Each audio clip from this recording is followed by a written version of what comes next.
ஸ்ரீ குருப்பியோ நமக பரமகுருப்பியோ நமக ஸ்ரீமத் ஆனந்த தீர்த்த பகவத் பாதாச்சாரியேபியோ நமோ நமக. எல்லாருக்கும் நமஸ்காரம், வணக்கம்.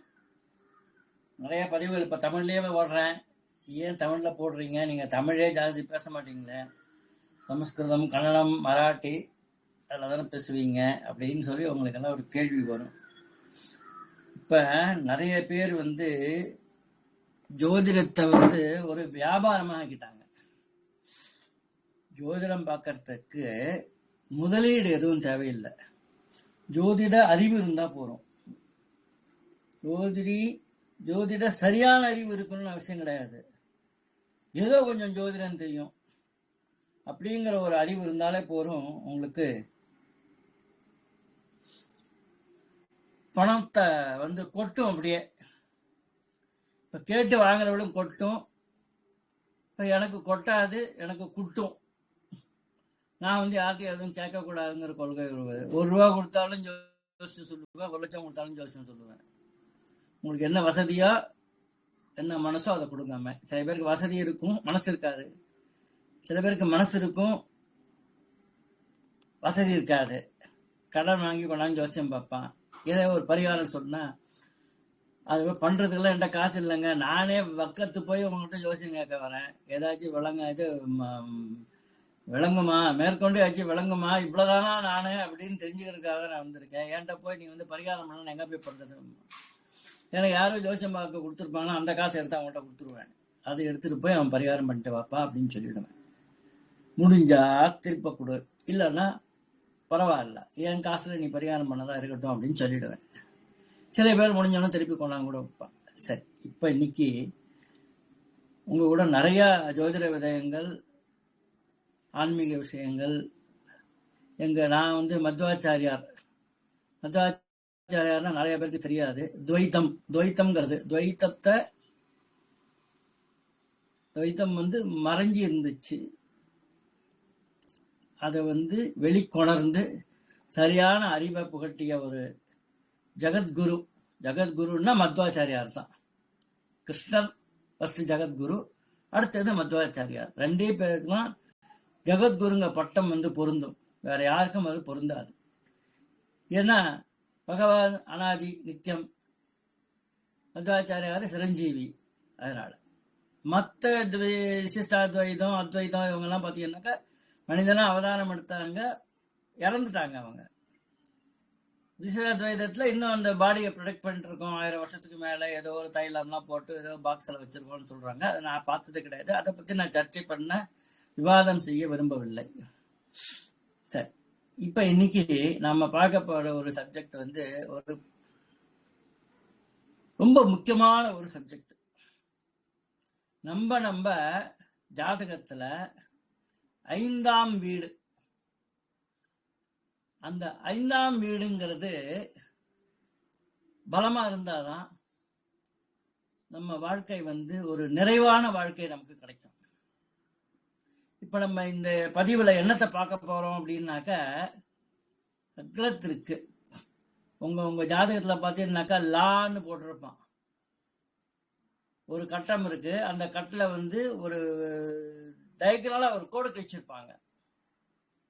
டயக்னலா கோடு கிழிச்சிட்டு நீங்க ஒரு லக்னத்துக்கு 30, ஒரு கட்டத்துக்கு 30 டிகிரி, அதுல முதல் 15க்குள்ள இருந்ததுனாக்கா கோட்டுக்கு கீழே லான்னு எழுதுவாங்க. 16வது டிகிரில இருந்து ஆரம்பிச்சிங்கன்னாக்க லக்னத்துக்கு அந்த கோட்டுக்கு மேல எழுதுவாங்க. அதுதான் ஈஸி கண்டுபிடிக்கிறது.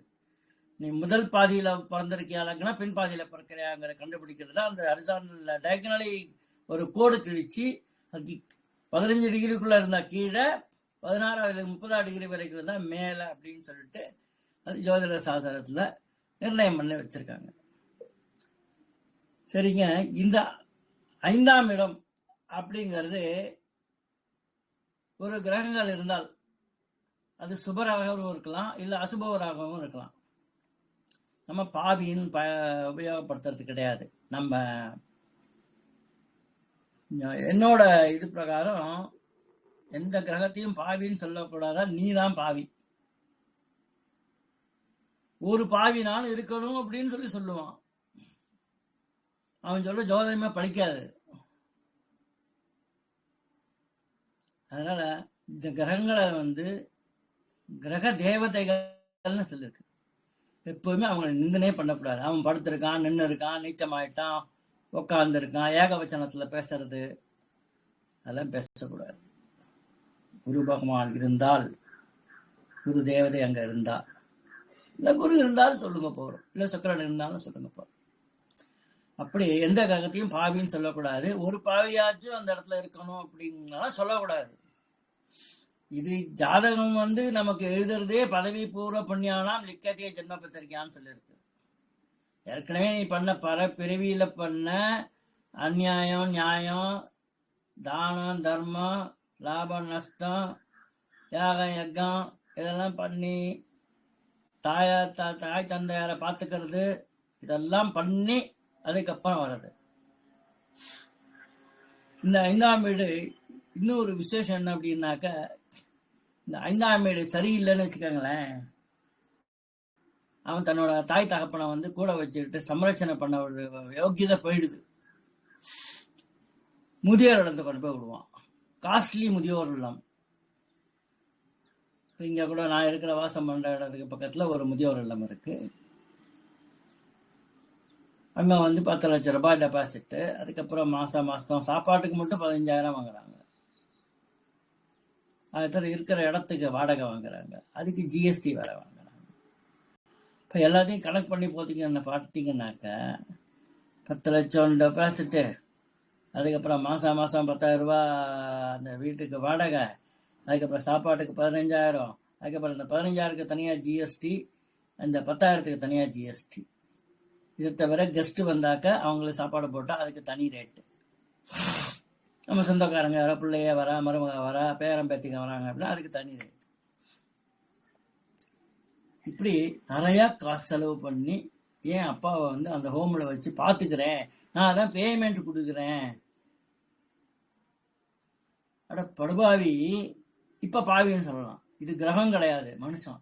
அட படுபாவி, உடனே 10 மாசம் தன்னோட உதரத்துல வச்சுக்கிட்டு, கர்ப்பப்பையில வச்சுக்கிட்டு உன்னை பாதுகாத்து இந்த வெளிக்கொண்டாந்து உன்னை ஒரு சிசுவா வெளிக்கொணர்ந்து உன்னை வளர்த்து ஆளாக்கி படிக்க வச்சு கல்யாணம் பண்ணி எல்லாம் பண்ணி உன் பீ மூத்திரத்தெல்லாம் கழுவி தொடச்சி குளிப்பாட்டி பவுடர் போட்டு மை வச்சு என்னென்ன சிசுசேகள்லாம் தயார் பண்ணாங்களோ அதை பிற்காலத்துல அவங்க வயசானத்துல அவங்க ஹெல்த்தியாவே செத்து போயிட்டாங்க. நல்லா பேசிக்கிட்டே இருக்கான், டக்குன்னு ஹார்ட் அட்டாக் செத்து போயிடுறான்.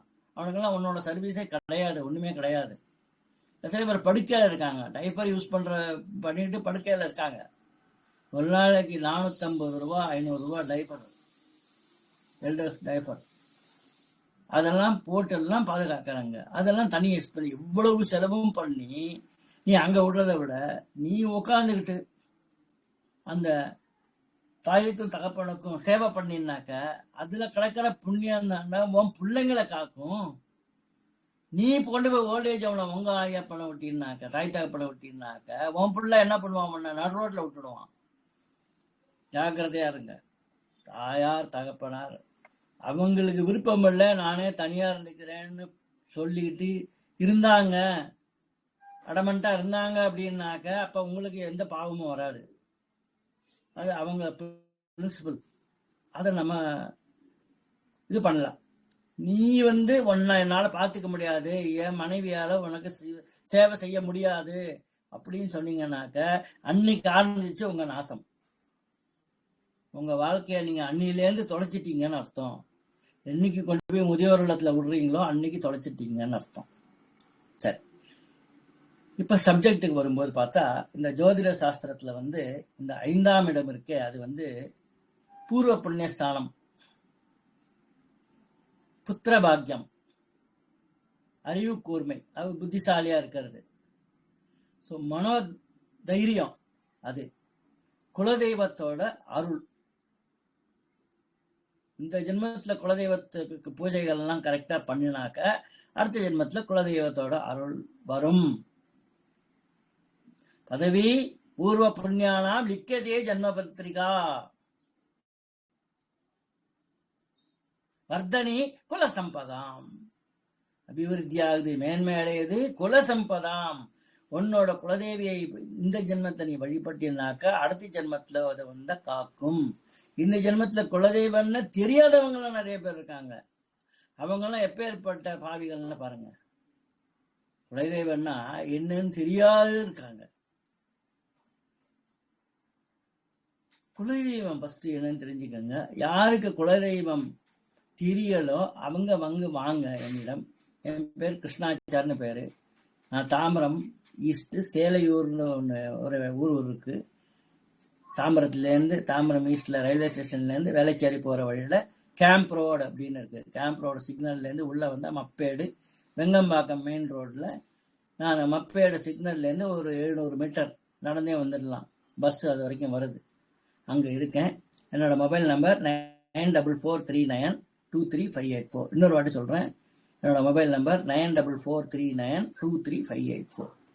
யாருக்கு ஜோதிட ஆலோசனை தேவையோ அவங்க வந்து என்னைய கலந்துக்கலாம். இது வாட்ஸ்அப் நம்பரு. டெலிகிராம் ஆப்லையும் நான் இருக்கேன். எய்தர் வாட்ஸ்அப் ஆர் டெலிகிராம் நீங்கள் என்னை கான்டாக்ட் பண்ணலாம். நார்மல் ஃபோன் சிக்னல் எனக்கு என்னோட ஏரியாவில் கிடைக்காது. அதனால் always prefer to call through WhatsApp call or Telegram app call. அது வாங்க. இது ஜிபே நம்பர் தான் எனக்கு. நீங்கள் வீட்டில் உட்காந்துட்டே பார்க்கலாம். இதே மாதிரி வீடியோவில் லைனில் வரலாம், கேள்வி கேட்கலாம். என் முகத்தை பார்த்து நீங்கள் கேள்வி கேட்டுக்கிட்டு நீங்கள் வந்து இது பண்ணிக்கலாம், ஆன்சரை தெரிஞ்சுக்கலாம். உங்களுக்கு வேணுங்கிறத கேட்டுக்கலாம். சரி, இப்போ பிரகிருதத்துக்கு வரும்போது இந்த 5ஆம் இடம் பூர்வ புண்ணியஸ்தானம், புத்திரபாகியம், புத்தி கூர்மை, மனோதிடம், குலதெய்வமோட அருள் எவ்வளவு இருக்கு அப்படிங்கிற ஒரு தெரிஞ்சுக்கிற ஒரு முக்கியமான ஸ்தானமாக இருக்கு. இந்த 5ஆம் வீடு யாருக்கெல்லாம் பலமா இருக்கோ அவங்கெல்லாம் தாய் தகப்பனை சம்ரட்சணை பண்ணி எல்லாம் பார்ப்பாங்க. எங்க வீட்டுல இதை நான் எங்க அப்பாவை பெருமைப்படுத்துறதுக்காக நான் சொல்லலைங்க. இந்த மாதிரி மகன் இருந்தா அந்த தாயார் தந்தையார் அவங்களை பெற்றதுக்கு சார்த்தகமாகும். இன்னும் சொன்னா எங்க அப்பா வந்து ஸ்வீகாரம் போயிட்டாருங்க, தத்து போயிட்டாருங்க. எங்க பாட்டிக்கு வந்து 16 குழந்தைகள் பிறந்தாங்க. அதுல 13 குழந்தைகள் வியாதி வந்து இல்லைன்னா குளத்துல விழுந்து அந்த மாதிரிலாம் வந்து இறந்து போயிட்டாங்க. 16 பிள்ளைங்கள். பட்டுக்கோட்டையில இருந்தாங்க எங்க பாட்டி. காசாங்குளம் அக்ரஹாரம்னு ஒன்று இருக்கு, காசாங்குளம்னு அங்க இருந்தாங்க. என்னோட தாத்தா வந்து ஒரு பெரிய அஸ்ட்ராலஜர். ஆனா எங்க அப்பாவுக்கு அஸ்ட்ராலஜி கத்துக்கல. எனக்கு ஜீன்ல இந்த அஸ்ட்ராலஜி வந்திருக்கு. நான் ஒண்ணு இந்த அஸ்ட்ராலஜிங்கிறத வந்து புதுசா நான் வந்து புத்தகத்தால வாங்கி படிச்சு எனக்கு ஒரு குரு சொல்லி கொடுத்தாரு, இந்த பேஸ் சொல்லி கொடுத்தாரு. ஆனா நான் வந்து அதுக்கப்புறம் நான் வந்து பகவானோட அருள்லையும் என்னோட பூர்வ புண்ணியத்தினாலையும் இந்த ஜெனட்டிக் ஆர்டர், ஜெனரலா ஜெனட்டிக் டிசார்டர்னு சொல்லுவாங்க, அந்த ஜெனட்டிக் ப்ராஃபிட், அதுல எனக்கு எப்படி ரோகம் சுகர் வந்து ஜெனட்டிக்கா எங்க தாத்தாட்ட வந்திருக்கோ, அறிவும் கூட ஜெனட்டிக்கா எனக்கு அந்த ஜீன் மூலமா வந்திருக்கு. அப்புறம் நான் வந்து அதை கொஞ்சம் கொஞ்சமா டெவலப் பண்ணிக்கிட்டு இன்னைக்கு வந்து பிரபலமா இருக்கேன். சில லட்ச ஜாதகங்கள் நான் பார்த்துருக்கேன். நான் படிச்சுன்னு நல்லாவே நேரா சொல்லிடுறேன். சரி, இப்ப பகிரத்துக்கு வரும்போது இப்ப அந்த 5ஆம் வீடு இருக்குன்னு வச்சுக்கோங்க. அந்த 5ஆம் வீட்டுல வந்து சூரியன், செவ்வாய், சனி, ராகு, கேத்து இவங்க பொதுவாவே அசுபர்கள் அப்படின்னு சொல்றாங்க. இந்த அசுபர்களே நம்ம 5ஆவது வீட்டுல இருந்தாக்க சில சிறப்பான நன்மைகளை கூட கொடுக்கக்கூடியது, ஒரு அபாரமான ஆற்றலையும் கூட அந்த ஜாதகருக்கு அது கொடுக்குது, தருது, வழங்குகிறது. இந்த அசுப கிரகங்கள் இயல்பாவே கொஞ்சம் ஹார்ட் ஃபெலோஸ் தான், கடினத்தன்மை கொண்டவை. அதனால அவங்க 5ஆவது வீட்டுல உட்கார்ந்து இருக்கும்போது ஜாதகருக்கு சாதாரண அறிவை மட்டும் கொடுக்கிறது அன்றி எல்லாத்தையும் ஒரு டெலிஸ்கோபிக் வியூ, மைக்ரோஸ்கோபிக் வியூ. டெலிஸ்கோப்லாம் கீழே மேலே பார்க்கறது, மைக்ரோஸ்கோப்லாம் மேலேருந்து கீழே துல்லியமா பார்க்கறது. மைக்ரோ செகண்டும்பாங்க மைக்ரோஸ்கோப். நமக்கு லேப் டெஸ்ட் எல்லாம் பாக்டீரியாஸ் அது இது வைரஸ் இருக்கான அந்த இது மூலமா கண்டுபிடிப்போம். அப்ப தொலைநோக்கு பார்வை, மைக்ரோஸ்கோபிக் பார்வை ரெண்டுத்தையும் பார்க்கக்கூடிய ஒரு கூர்மையான மதிநுட்பம் அந்த சப்ஜெக்ட்ல வந்து ஒரு ஸ்பெஷல் இது நாலெட்ஜ், ஸ்பெஷலைஸ்டு நாலெட்ஜ். அதே மாதிரி தந்திரமா, ராஜதந்திரம் கூட சொல்லுவாங்க. அந்த மாதிரி தந்திரமா எப்படி இதை எப்படி தந்திரத்தால நம்ம ஜெயிக்க முடியும் அப்படிங்கிறது. இன்னும் பார்த்தா சில நேரத்துல வந்து இது சொல்லக்கூடாது, இருந்தாலும் நான் சொல்றேன். நிறைய லவ் மேரேஜ் அதே மாதிரிலாம் வருது, இன்டர் காஸ்ட் மேரேஜ் அதெல்லாம் வருது. அப்ப டைமுக்கு வந்துட்டாக்க நான் வந்து அதை அனலைஸ் பண்ணி அதுல அந்த லவ் மேரேஜ் நடந்துச்சுன்னாக்க என்னென்ன பாதிப்புகள் வருங்கிறத அவங்களுக்கு ஹைலைட் பண்ணி, சில நேரத்தில் மேக்சிமம் இருக்கிறதே ஹைலைட் பண்ணிடுவேன், சில நேரத்தில் இல்லாதது கூட 1 or 2 occasionல ஹைலைட் பண்ணி இது பண்ணால் இப்படி ஆயிடும், நீ உனக்கு லவ்வர் தான் கல்யாணம் பண்ணிக்கிறோமா இல்லை அப்பா அம்மா பார்க்கறத பண்ணிக்கிறோமா அப்படின்னு சொல்லிட்டு நீ டிசைட் பண்ணிக்கோ, I leave it to you அப்படின்னு சொல்லிட்டு நிறையா காதல் இதை வந்து நான் நிறுத்தி அப்பா அம்மா சொல்கிற குழந்தைங்களையோ பேரண்ட்ஸ் பையனையோ பொண்ணையோ கல்யாணம் பண்ணிக்கிற அளவுக்கு நான் கொண்டாந்துருக்கேன். அந்த மாதிரி நிறையா பேரண்ட்ஸோட குட் விஷஸ் எனக்கு இருந்துகிட்டே இருக்கு. அப்போ இந்த 5ஆம் வீட்டில் ஒரு அசுப கிரகம் உட்காரும்போது எந்த ஒரு விஷயமா இருந்தாலும் சரி, ஒரு டீப் நாலெட்ஜ், ஒரு டீப் ரிசர்ச், அந்த மாதிரி ஒரு ரிசர்ச் பண்ணி அந்த டிசிஷன் மேக்கிங் இருக்கும் அவர்கிட்ட. அது மாத்திரம் இல்லைங்க, ஒரு அட்மினிஸ்ட்ரேட்டிவ் கெப்பாசிட்டி, எப்படி அட்மினிஸ்ட்ரேட் பண்ணணும், நிர்வாகம் பண்ணணும், இந்த நிர்வாகத்திறன் அது நிறையா இருக்குங்க. ராஜதந்திரம், ராஜதந்திரத்தை எப்படி தந்திரமா ஜெயிக்கணும், நடக்காம இருக்கிற ஒரு விஷயத்த நம்ம தந்திரத்தினால அதை நடக்க வைக்கிறது. அரசியல், பாலிடிக்ஸ் அது போன்ற டிபார்ட்மெண்ட் துறைகளில் கூட மிகப்பெரிய வெற்றி வந்து உறுதியா இவங்களுக்கு கிடைக்குங்க. ஸோ இதை வந்து மந்திரஸ்தானம்னு கூட அழைக்கிறாங்க. யாருக்கு 5ஆம் வீடு பலமா இருக்கோ அவங்க இந்த மந்திர ஜபங்கள்லாம் குரு உபதேசமா அடைஞ்சு அதை ஜபம் பண்ணி இன்னொருத்தவங்களுக்கு அவங்க தலைமையில கையை வச்சு அந்த மந்திரத்தை ஜபம் பண்ணாலே பொருள் அவங்க பாவம் நாசமாகி அவங்களுக்கு எல்லாம் நல்லதாயிடும்.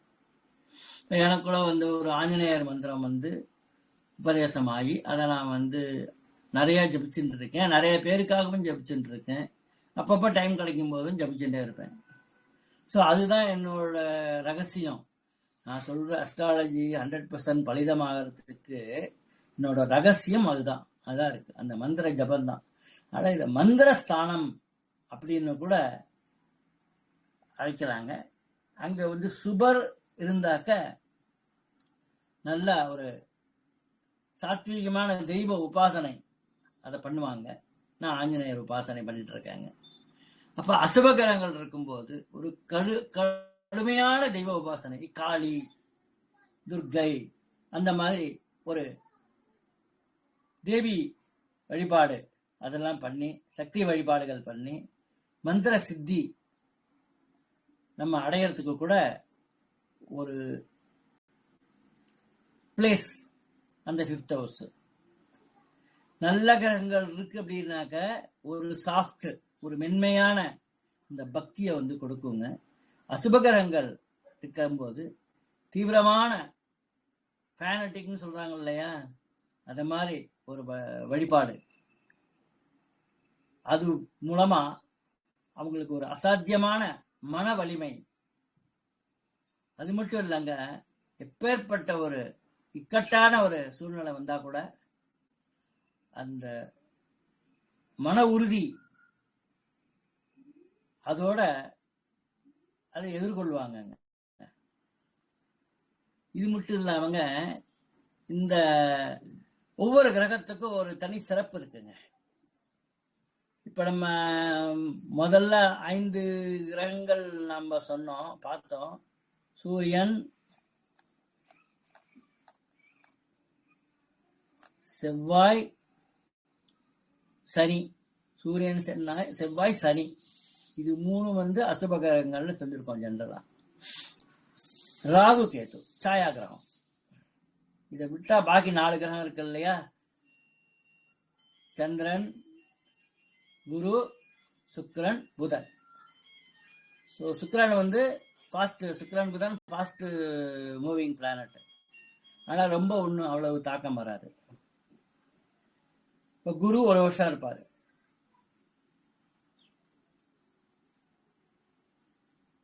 சந்திரன் இன்னும் ஃபாஸ்டஸ்ட் சந்திரன் தான். 2.5 நாள் தான் ஒரு வீட்டில் இருப்பாரு.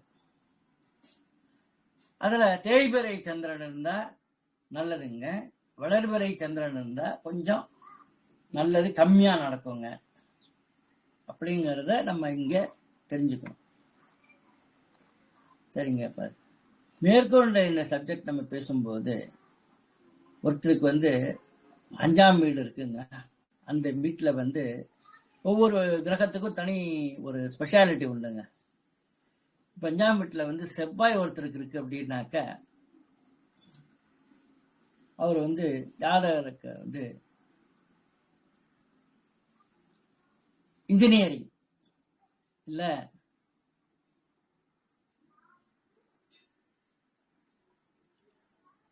மெடிசின்,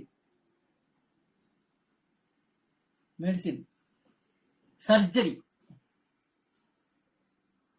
எம்எஸ் எல்லாம் படிக்கிறாங்கல்ல, எம்பிபிஎஸ் படிச்சுட்டு எம்டி படிச்சா அது பிசிஷியன் சொல்லுவாங்க.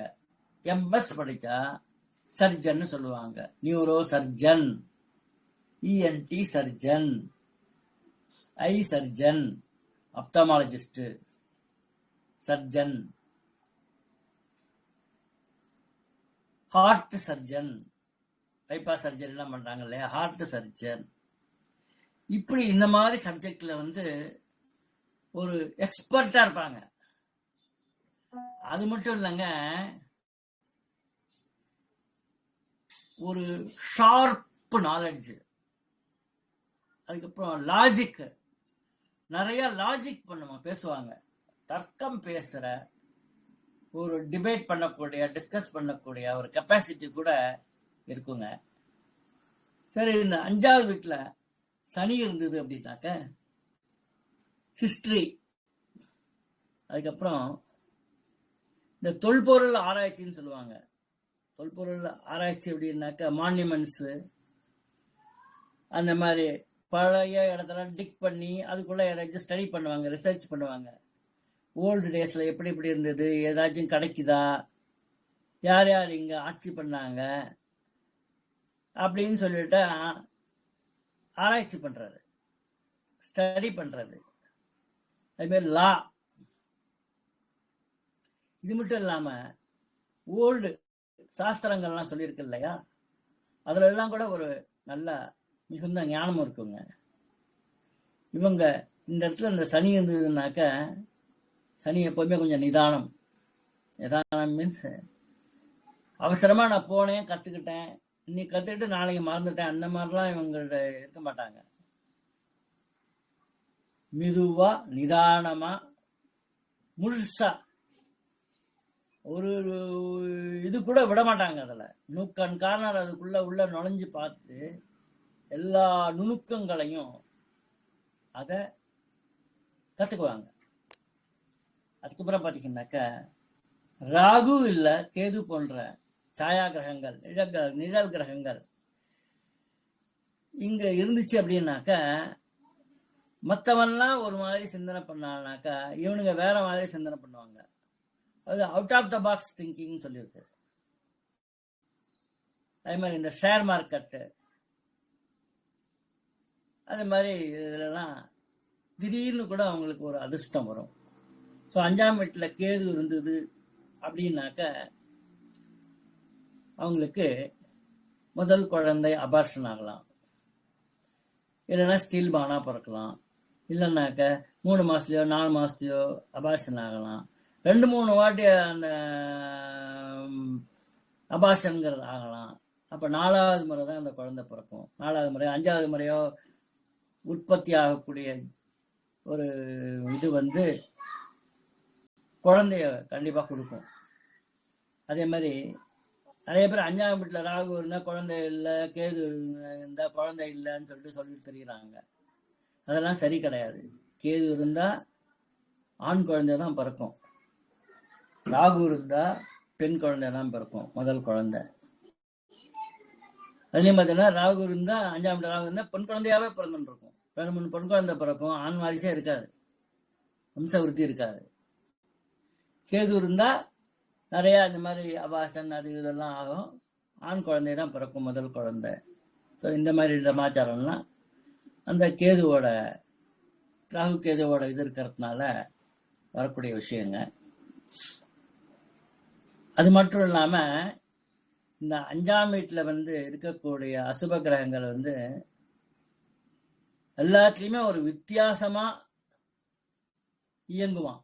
அவனோட ஆக்டிவிட்டிஸ் உள்ள ஒரு வித்தியாசமா இருக்கும். தனித்து நிற்பான். சனி மனிதன் தனித்து நிற்பான். அந்த தனித்தினால ஒரு கூட்டத்தோட கூட்டமா இவங்க 10ஓட 11 அத்தோட நானும் ஒண்ணுன்னு இல்லாம ஒரு தனியா இவங்களை பார்த்தாலே தனியா தெரியும். 15 பேர் நிற்பா, இவன் பார்த்தா ஒரு முகத்தை பார்த்தா ஒரு வித்தியாசமா இருப்பான். அவன்கிட்ட போய் நம்மள போய் பேசுவோம்.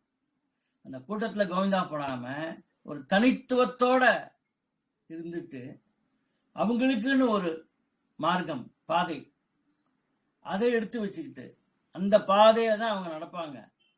அதில் சாதனை பண்ணிட்டே போவாங்க. எக்ஸ்பர்ட் சாதனை பண்ணிட்டே போயிட்டு நல்லா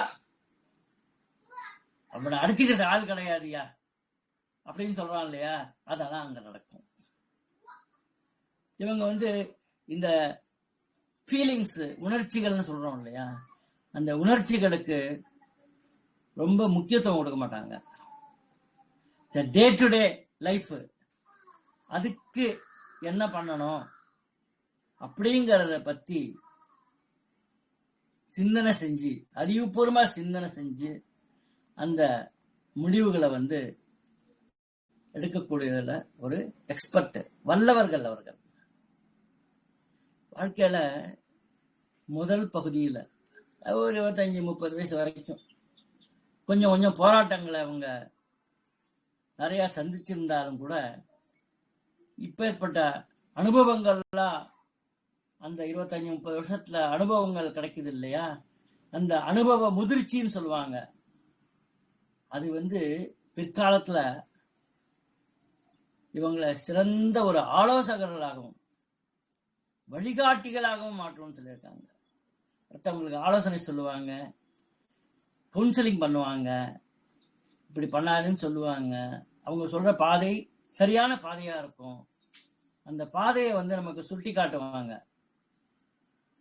5ஆம் வீட்டுல ஒரு அசுப கிரகங்கள் இருக்கும்போது எதையோ ஒரு போராட்டம் பண்ணி ஜெயிக்கணும் அப்படிங்கிற ஒரு குணம் இருக்கு இல்லையா, அது எதையும் சாதிக்கணும் அப்படிங்கிற ஒரு மனோதிடம், இதெல்லாம் ஒரு வரப்பிரசாதமா அவங்களுக்கு அமைஞ்சிருக்குங்க. இது மட்டும் இல்லாம இன்னும் சில விஷயங்களை நம்ம பேசுவோங்க. இதுல 5ஆம் வீடு வந்து ரொம்ப முக்கியமானதுங்கிறதுக்காக தான் இதை வந்து நான் வந்து உங்கள்கிட்ட இவ்வளவு இது ஒரு தனி பதிவா போடுறேன். இது கொஞ்சம் நீண்ட பதிவு தான். நீண்ட பதிவா இருந்தாலும் இதுல சொல்லப்பட்ட விஷயங்கள் அவ்வளவு இருக்குங்க. இது தெரிஞ்சுக்கிட்டீங்கன்னாக்கா, ஐயா நான் ஏன் கஷ்டப்படுறேன், எனக்கு மட்டும் ஏன் பகவான் இப்படி கஷ்டத்தை கொடுக்குறான், அவனுக்கு கண்ணு இல்லையா, காது இல்லையா, மூக்கு இல்லையா, அவன் காதால கேட்க மாட்டானா நான் புலம்புறத, அவன் கண்ணு இருக்கானா, என் கண்ணுன்னு கண்ணீர் சொல்றது, என் கண்ணீரை பார்க்க மாட்டானா, கண்ணே இல்லாதவனா, கண்ணு அவிஞ்சு போனவனா பகவானு, காது கேட்காத அவனுக்கு அப்படின்னா நம்ம பகவானை திட்டுறோம் இல்லையா? அப்படி பண்ணும்போது பகவானை திட்டி புண்ணியம் கிடையாது. நீ போன ஜென்மம் என்ன பண்ணியோ அதை எடுத்துட்டு வந்திருக்க, அதை தான் இன்னைக்கு செலவு பண்ணணும். நீ நல்ல நோட்டை கொண்டாந்து இருந்தீங்கன்னாக்கா நல்ல செலவாகும். கள்ள நோட்டை எடுத்துட்டு வந்து போன ஜென்மத்துல பிடிச்சி ஜெயிலில் போட்டுருவான். சில பேர் சாவர வரைக்கும் ஜெயிலே இருப்பான். 3 ஆயுள் தண்டனை, 4 ஆயுள் தண்டனை. ஒரு ஆயுள் தண்டனை 14 வருஷம். சில தப்புக்கெல்லாம் 4 ஆயுள் தண்டனைன்னு தீர்ப்பு கொடுப்பாங்க. அப்ப அன்டில் டெத்து. சில பேருக்கு ஹேங்கிங், உடனே பிராணன் போயிடும். தூக்கு மாட்டி கழுத்தை நெரிச்சு கொண்டுடுவாங்க. இன்னும் துபாய் மாதிரி ஊர்ல எல்லாம் போனா கழுத்து வரைக்கும், கழுத்து முகத்தை வச்சு மேல வச்சுட்டு உடம்பு ஃபுல்லா நிறுத்திட்டு கல்லால அடிச்சு கொல்லுவாங்க, சாட்டையால அடிப்பாங்க, என்னென்னமோ பண்ணுவாங்க. அதெல்லாம் பண்ணுவாங்க. ரைட்டுங்களா? அதனால இப்ப பிரகிருதத்துக்கு வரும்போது, இப்ப 5ஆம் வீட்டுல யாருக்காச்சும் ராகு இருக்குன்னு வச்சுக்கலாம். அவங்களுக்கு அந்த சர்ப்பதோஷம்னு ஒரு தோஷம் இருக்குங்க. சர்ப்பதோஷம். அது என்ன பண்ணணும் அப்படின்னாக்க நாக பிரதிஷ்டை அது பண்ணணும். அது மட்டும் இல்லாம அந்த மரத்துக்கு அடியில வந்து யாராச்சும் நாக பிரதிஷ்டை பண்ணியிருப்பாங்க. சில மரத்துக்கு அடியிலலாம் நாகமே வரும். அதுக்கு ஒரு கொட்டாங்கச்சி வச்சு தரையில போட்டு நாய் நக்கி சாப்பிடுறதுலாம் வைக்கக்கூடாது. அது வந்து உறிஞ்சி சாப்பிடும். ஸ்ட்ரா போட்டு உறிஞ்சி சாப்பிட்ற மாதிரி இந்த பாம்பு வந்து சாப்பிடக்கூடிய கெப்பாசிட்டி அதுக்கு இருக்கு. வாயை வச்சா சரன்னு உறிஞ்சிடும். அப்படியே நம்ம ஸ்ட்ராவில் உறிஞ்சிறத விட ஃபாஸ்டா உறிஞ்சிடும். அது நக்கி சாப்பிடாது. நாய் தான் நக்கி சாப்பிடும், அது உறிஞ்சி சாப்பிடணும். அப்ப ஒரு கொட்டாங்கச்சி அந்த மாதிரி ஒரு இதுல வந்து நல்ல கொட்டாங்கச்சியா பார்த்து, கண்ணு உள்ள கொட்டாங்கச்சியா பார்த்தீங்கன்னா ஓட்டையா போயிடும். கண் இல்லாத கொட்டாங்கச்சி பத்திரி கூட பார்த்தீங்கன்னாக்க நடுப்புற ஒரு நல்ல விஷயத்தை இதில் புகுத்திடலாம். ஒரு தேங்காய் உடைக்கிறோம், ஒரு பிராமணால் வராரு, ஒரு ஆச்சாரியால் வராங்க, நம்ம வீட்டில் பூஜை பண்றாங்க, எல்லாம் பண்றாங்க. அப்ப கண்ணு உள்ள மூடியை நீங்க வச்சுக்கணும். கண்ணு இல்லாத மூடிய வந்த பிராமணாளுக்கு கொடுத்து அது கூட ஒரு தட்சணை வச்சு சாதாரண உடைக்காத தேங்காயும் ஒன்று வச்சு அவங்களுக்கு கொடுக்கணும். கண்ணு இல்லாத மூடி உங்களை சேர்ந்தது, கண்ணு இல்லாத மூடி ஆச்சாரியால சேர்ந்தது. ஆச்சாரியா மீன்ஸ் யார் வந்து பூஜை பண்றாங்களோ அந்த ஐயர்னு வச்சுக்கிட்டாலும் சரி, பிராமணன்னு வச்சுக்கிட்டாலும் சரி, ஆச்சாரியால்னு வச்சுக்கிட்டாலும் சரி, எப்படி வேணா வச்சுக்கலாம், குருன்னு வச்சுக்கிட்டாலும் சரி, அவங்கள சேர்ந்தது கண்ணு இல்லாத மூடி. கண்ணு இருக்கிற மூடி நம்ம வீட்டுல பழங்கிக்கலாம். இது வந்து இந்த தேங்காவோட தத்துவம். அது மட்டும் இல்லாமங்க, இப்ப நம்ம வேறு வேறு ஜாதியில இருக்கோம். ஜோசியம்னா எல்லாருமே ஜோசியம் பிராமணன் மட்டும் தான் சொல்லுவேன் அப்படின்லாம் நம்ம சொல்லிட்டு இருக்க முடியாது. இப்ப மற்ற இனத்தை சேர்ந்தவங்க, மற்ற ஜாதிகளை சேர்ந்தவங்க, அவங்களுக்கும் நம்ம ஜோசியம் கேட்க வரும்போது அவங்கள்ட்ட நம்ம அவங்க வீட்டுல போய் நான் சாப்பிட முடியுமா? சாப்பிட முடியாது. அப்ப என்ன பண்ணணும்? அவங்களுக்கும் ஒரு ஜோதிடம் அப்படின்னாக்க ஜோதிடம் பார்க்குற ப்ரொசீஜர் என்னன்னு சொல்றாங்க. அந்த மாதிரிலாம் இன்னைக்கு ஜோதிடம் சொல்றதுக்கு யோகிதை யாருக்கும் இல்லை. அந்த காலத்தை சொன்ன மாதிரி அது வேற விஷயம். ஜோதிடம் பார்க்க போனாக்க ஒரு பெரிய பித்தளை தாம்பாளத்துல பட்டு வேஷ்டி, பட்டு அங்கவஸ்திரம், ஒரு புடவை, ஒரு ரவிக்கை, இதை வச்சு ஒரு பணம் காசு கொஞ்சம் வச்சு, ஒரு தேங்காய் வச்சு, ஒரு 5 விதமான பழங்கள் அதையும் வச்சு நீங்க நமஸ்காரம் பண்ணிட்டு அதுக்கப்புறம் தான் ஜோசியம் கேட்க ஆரம்பிக்கணும். எத்தனை பேரை நீங்க அப்படி பண்றீங்க சொல்லுங்க? ஆச்சாரியாரே உங்களுக்கு ஜிபே இருக்கா? நான் ஜிபே பண்ணிடுறேன் அப்படின்னா, வாட்ஸ்அப்லயே நான் வீட்டுல உட்காந்து பொருத்தம் பார்த்து சொல்றேன் அப்படிங்கிற. முகூர்த்தம் வச்சு கொடுக்கணுமா? வாட்ஸ்அப்லயே முகூர்த்தம் பார்த்து சொல்லுங்க. இந்த கல்யாண நாளும் பொண்ணு மாப்பிள்ளைய வச்சு பண்ணுவியா? அதையும் வாட்ஸ்அப்லயே போட்டோ காமிச்சு பண்ண போறியான்னு கேட்பேன். கோபம் வரும், அவ்வளவு வரும். ஜோதிடருக்கு போய் வேதம் படிக்க வேதம் படிக்க யார் எலிஜிபிலிட்டி இருக்கோ அவங்கதான் ஜோதிடம் சொல்லணுங்கிறது ஜோதிட சாஸ்திரத்துல ஸ்பஷ்டமா சொல்லியிருக்கு. ஜோதிடத்துல 6 அங்கம், அதுல ஒரு அங்கம் தான் ஜோதிடம். வேதத்துல 6 அங்கம், அதுல ஒரு அங்கம் தான் ஜோதிடம். இப்ப வேதம் சொல்லக்கூடிய அதிகாரம் யாருக்கு இருக்கோ அவங்கதான் ஜோதிடம் சொல்லணும். அதை ஃபர்ஸ்ட் தெரிஞ்சுக்கணும். எல்லாத்தையும் போய் ஜோதிடம் பார்க்க கூடாது. நல்லா சொல்றான் அப்படின்னாக்க குச்சி ஐஸ் மாதிரி. குச்சி ஐஸ் என்ன வாங்கி சாப்பிட்டீங்கன்னாக்க பாதி நக்குவீங்க, பாதி கீழே சொட்டும், கடைசியில குச்சி தான் மிஞ்சும். குச்சி ஐஸ்ல குச்சி மிஞ்ச மாதிரி உங்களுக்கும் ஜோசியத்துல குச்சி தான் மிஞ்சும், வேற ஒண்ணுமே மிஞ்சாது. சரி, இப்ப சப்ஜெக்ட் வரும்போது அந்த ராகு தோஷம் யாருக்கு 5ல ராகு இருக்கோ அவங்க எல்லாம் ஒரு நாகப்பிரஷ்டை பண்ணலாம். நாகப்பிரஷ்னை ஏற்கனவே பண்ணி அரச மரத்தடியில வச்சிருப்பாங்க. அங்க ஒரு கொட்டாங்கச்சியில கொண்டு போய் வச்சு அந்த கொட்டாங்கச்சியில கீழே சரியாம ஏதோ ஒரு இதுவோ, இப்போ கொட்டாங்கச்சின்னா சரியா நிக்காது இல்லையா, ஏதோ ஒரு மாவு, கடலை மாவு, கோதுமை மாவு, ஏதோ ஒரு மாவுல வந்து ஒரு இது மாதிரி பண்ணி அந்த சும்மாடுன்னு சொல்லுவாங்க, தலைக்கு வச்சுக்கிறதெல்லாம் பண்ணுவாங்க. தமிழ் இன்னொரு பேர் இருக்கிறதுக்கு அது எனக்கு கரெக்டாக ஞாபகம் வச்சுக்கல, ஞாபகம் இல்லை.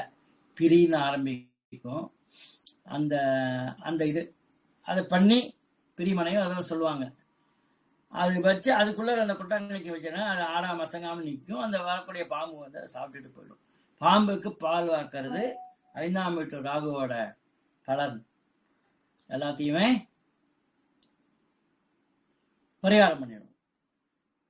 யாருக்கெல்லாம் 5ஆம் வீட்டில் ராகு இருக்கோ, அது மாதிரி வேற மதத்தவர்களாக இருந்தா, வேறு ஜாதிக்காரர்களாக இருந்தாக்க முட்டை வாங்கி வைக்கலாம் அந்த பாம்புக்கு. பாம்பு வந்து அந்த பாலையும் சாப்பிட்டுடும், முட்டையும் சாப்பிட்டுட்டு போயிடும். அது ரொம்ப விசேஷம். யார் முட்டை சாப்பிட்றீங்களோ அவங்க முட்டை வைங்க, யார் பால் சாப்பிட்றீங்களோ அவங்க பால் வைங்க, யார் பால் முட்டை ரெண்டும் சேர்ந்து சாப்பிட்றீங்களோ பாலையும் வைங்க, முட்டையும் வைங்க. அப்போ அந்த 5ல ராகு இருந்தாக்க இந்த தோஷம் பரிகாரம் ஆயிடும்.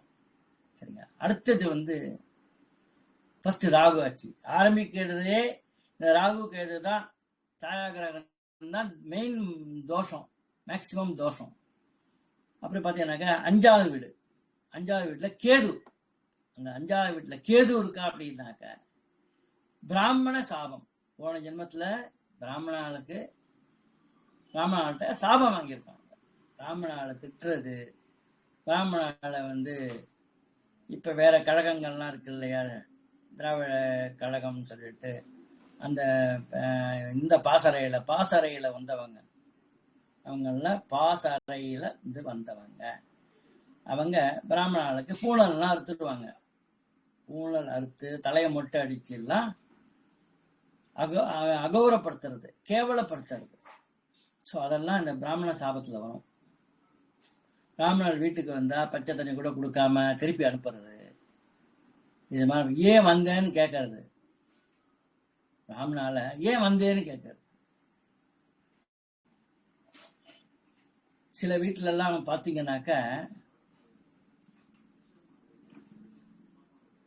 ஏன் வந்தீங்க நீங்க அப்படி மாமனாரை பார்த்தே கேள்வி கேட்பாங்க. அவனுக்கெல்லாம் கேது வீக்கா இருக்கும், அவுட்டு. மாமனார் ஏன் வந்தீங்கன்னு கேட்பாங்க. அவங்கெல்லாம் கேது, ஐயா கேது வந்து பலமா இல்லைன்னு அர்த்தம்.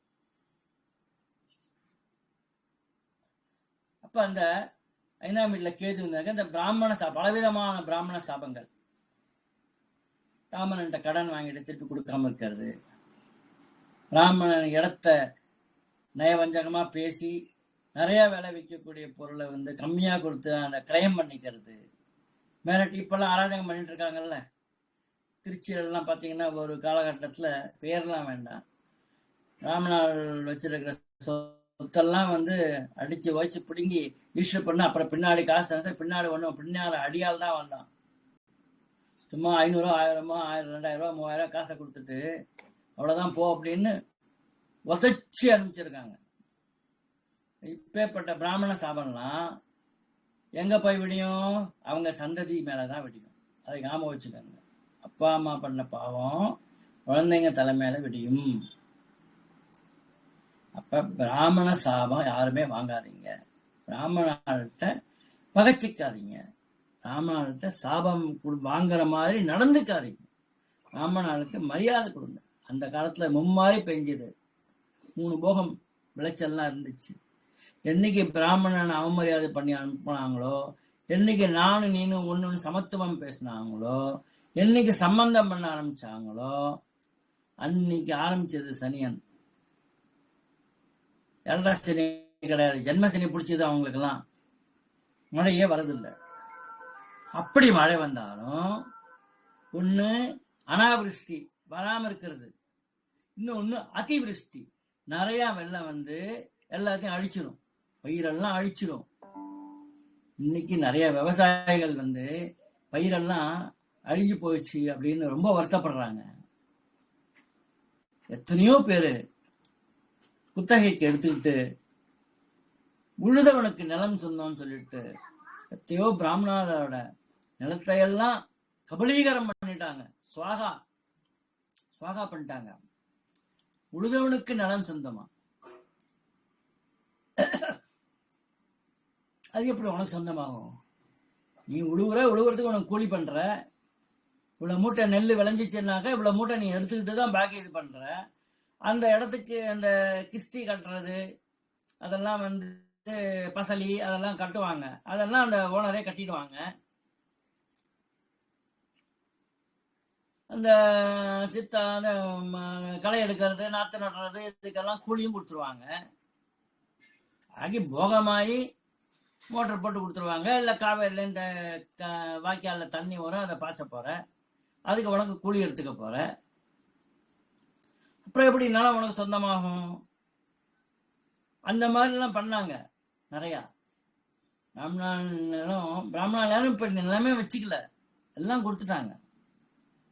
நீங்க மற்றவங்க தான் வச்சிருக்காங்க. ஒரு காலத்தை பிராமணால் மட்டும் வச்சிருந்த நிலங்கள் எல்லாம் நீங்க எல்லார்ட்டையும் போயிடுச்சு. அதனாலதான் அரிசி இந்த விலை விற்குது. பிராமணால் வந்து அந்த நிலத்தெல்லாம் வச்சுக்கிட்டு குத்தகைக்கு கொடுத்து சாகுபடி பண்ண காலத்துல அரிசி விலை எல்லாம் இவ்வளவு ஏறல. அன்னைக்கு தர்மம் இருந்துச்சு. என்னைக்கு பிராமணன் இருந்து பிடுங்குனியும் அன்னைக்கு விலைவாசி எல்லாம் ஏறினுச்சு.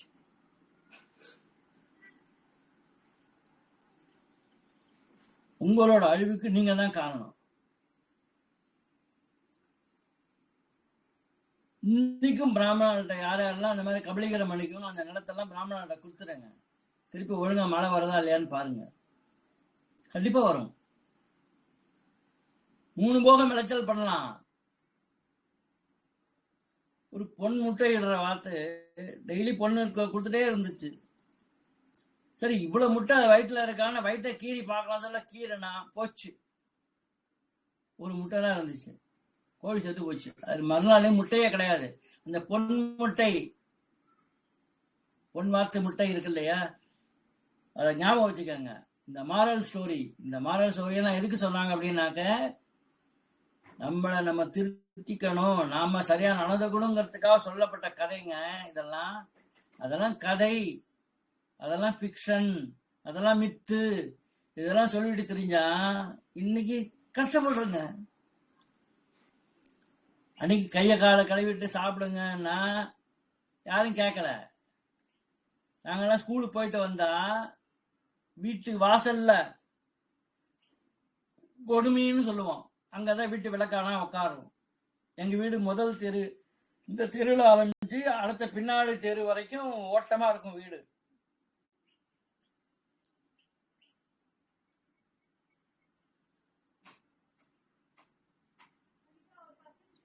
எவ்வளவு அடி!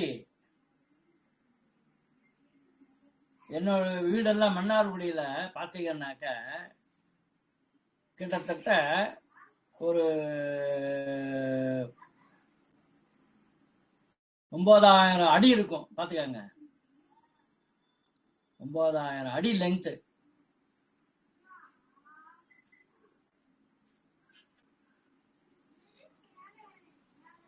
அந்த மாதிரிலாம் இருந்தது.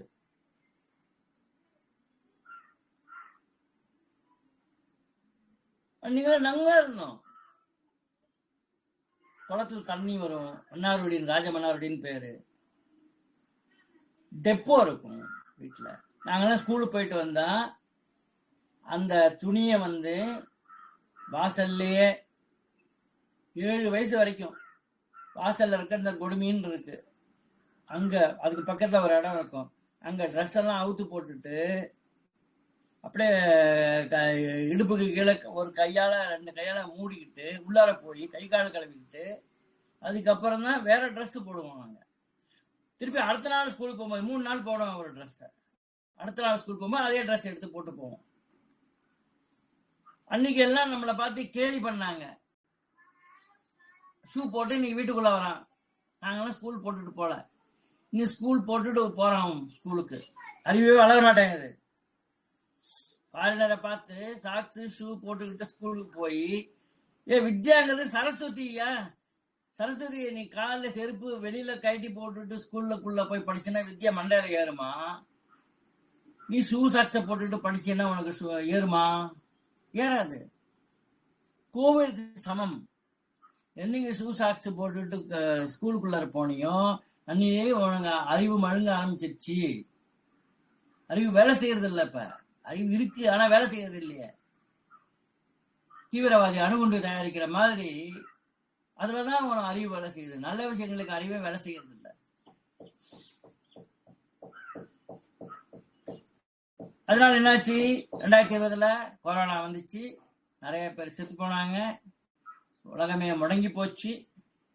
அதுக்கப்புறம் பகவான் ஒரு வைரஸை கண்டுபிடிக்க சொல்லி அந்த வைரஸ் கொல்லி அதை கண்டுபிடிச்சு எல்லாருக்கும் போட வச்சு, மோடி கவர்மெண்ட் இருந்ததுனால அவ்வளவு இது பண்ணி ஸ்டடி பண்ணி ரிசர்ச் பண்ணி அதுக்கு ஒரு வேக்சினை கிரியேட் பண்ணி எல்லாத்துக்கும் கொடுத்து நாடுகளுக்கும் இலவசமாகவே கொடுத்து அவ்வளவு பண்ணாங்க.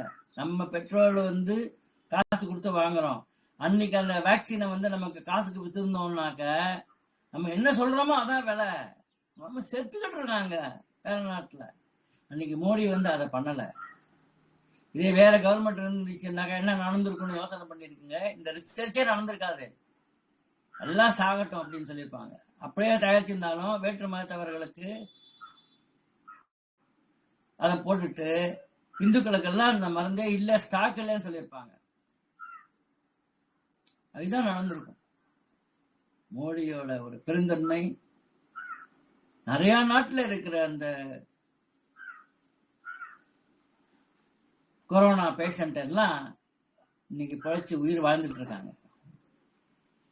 மோடி நம்ம நாட்டுக்கு ஒரு ராஜா, சக்கரவர்த்தி. அவர் உலக நாடுகள் எல்லாத்துக்கும் சேர்ந்த நிறைய ஒவ்வொரு நாட்டுக்கும் ஒவ்வொரு ராஜா இருப்பான். அந்த நாட்டுகள்லாம் சேர்ந்து ஒரு சக்கரவர்த்தி இருப்பான். அப்ப அந்த உலகத்துக்கே மோடி சக்கரவர்த்தி. சக்கரவர்த்தி திருமகன் ஒரு சினிமா கூட வந்தது, எம்ஜிஆர் நடிச்ச படம். அந்த சக்கரவர்த்தி திருமகன் அந்த மகாலட்சுமியால் நமக்கு பகவானால் வழங்கப்பட்ட ஒரு உருவம் தான் ஆக்கிருதி மோடி, நரேந்திர மோடி.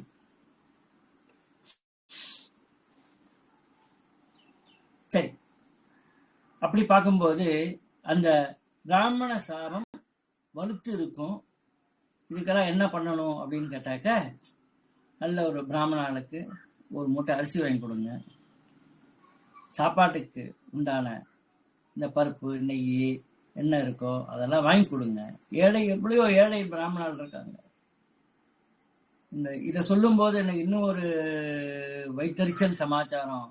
நம்ம இந்து கோவில்ல நடக்கிற ஒரு கொடூரமான சுரண்டல், கொடூரமான வஞ்சனை, கொடூரமான ஒரு செயல் எனக்கு ஞாபகம் வருதுங்க. நம்ம எல்லாருக்கும் தெரியுங்க, கோவில்ல வேலை பார்க்குற அந்த ஐயருக்கு கோவிலேருந்து கொடுக்கக்கூடிய அந்த மானியம், அந்த காசு, எண்ணெய் எதுவும் வாங்க மாட்டாங்க. இந்த கோவில்ல வேலை பார்க்குற அந்த பிராமண ஐயர் வரவும் போறவன்ட்டெல்லாம் கையேந்தி பிச்சை கட்டுன்னு உட்காந்துருக்காரு. எண்ணெய் வாங்கி கொடு, நெய் வாங்கி கொடு, திரி வாங்கி கொடு அப்படின்னு சொல்லிட்டு. வெக்கக்கேடுங்க, விளக்கமாறு வாங்கி கொடுன்னு கேட்கிறாருங்க ஐயரு.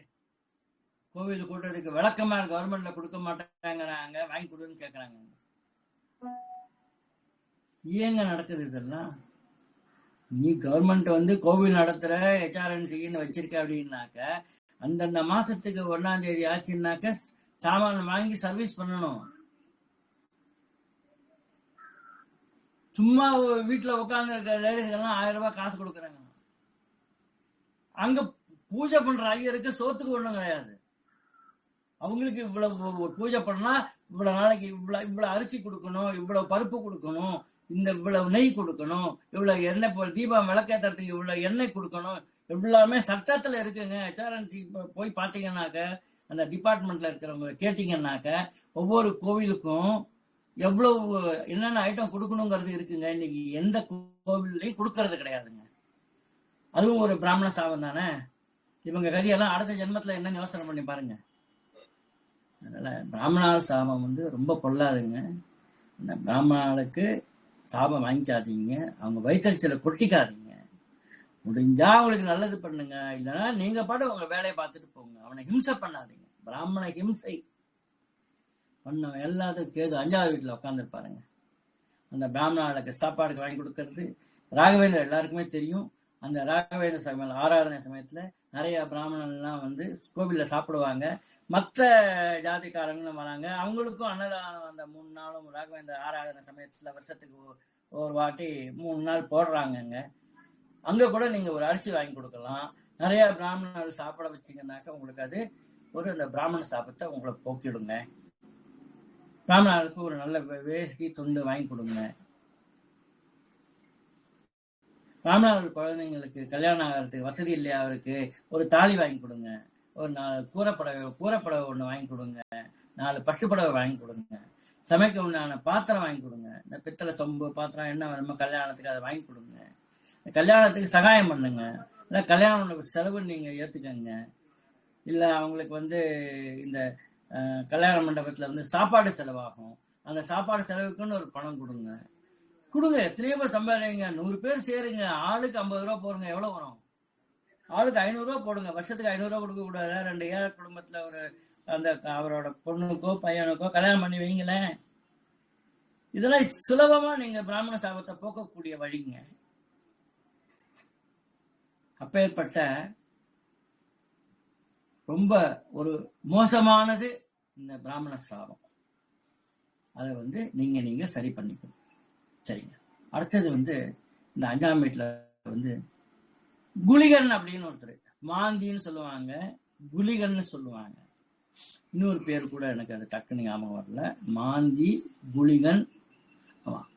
இது இருந்ததுனாக்க பிரேத சாபம்னு சொல்லுவாங்க. பிரேத சாபம் அப்படின்னாக்க,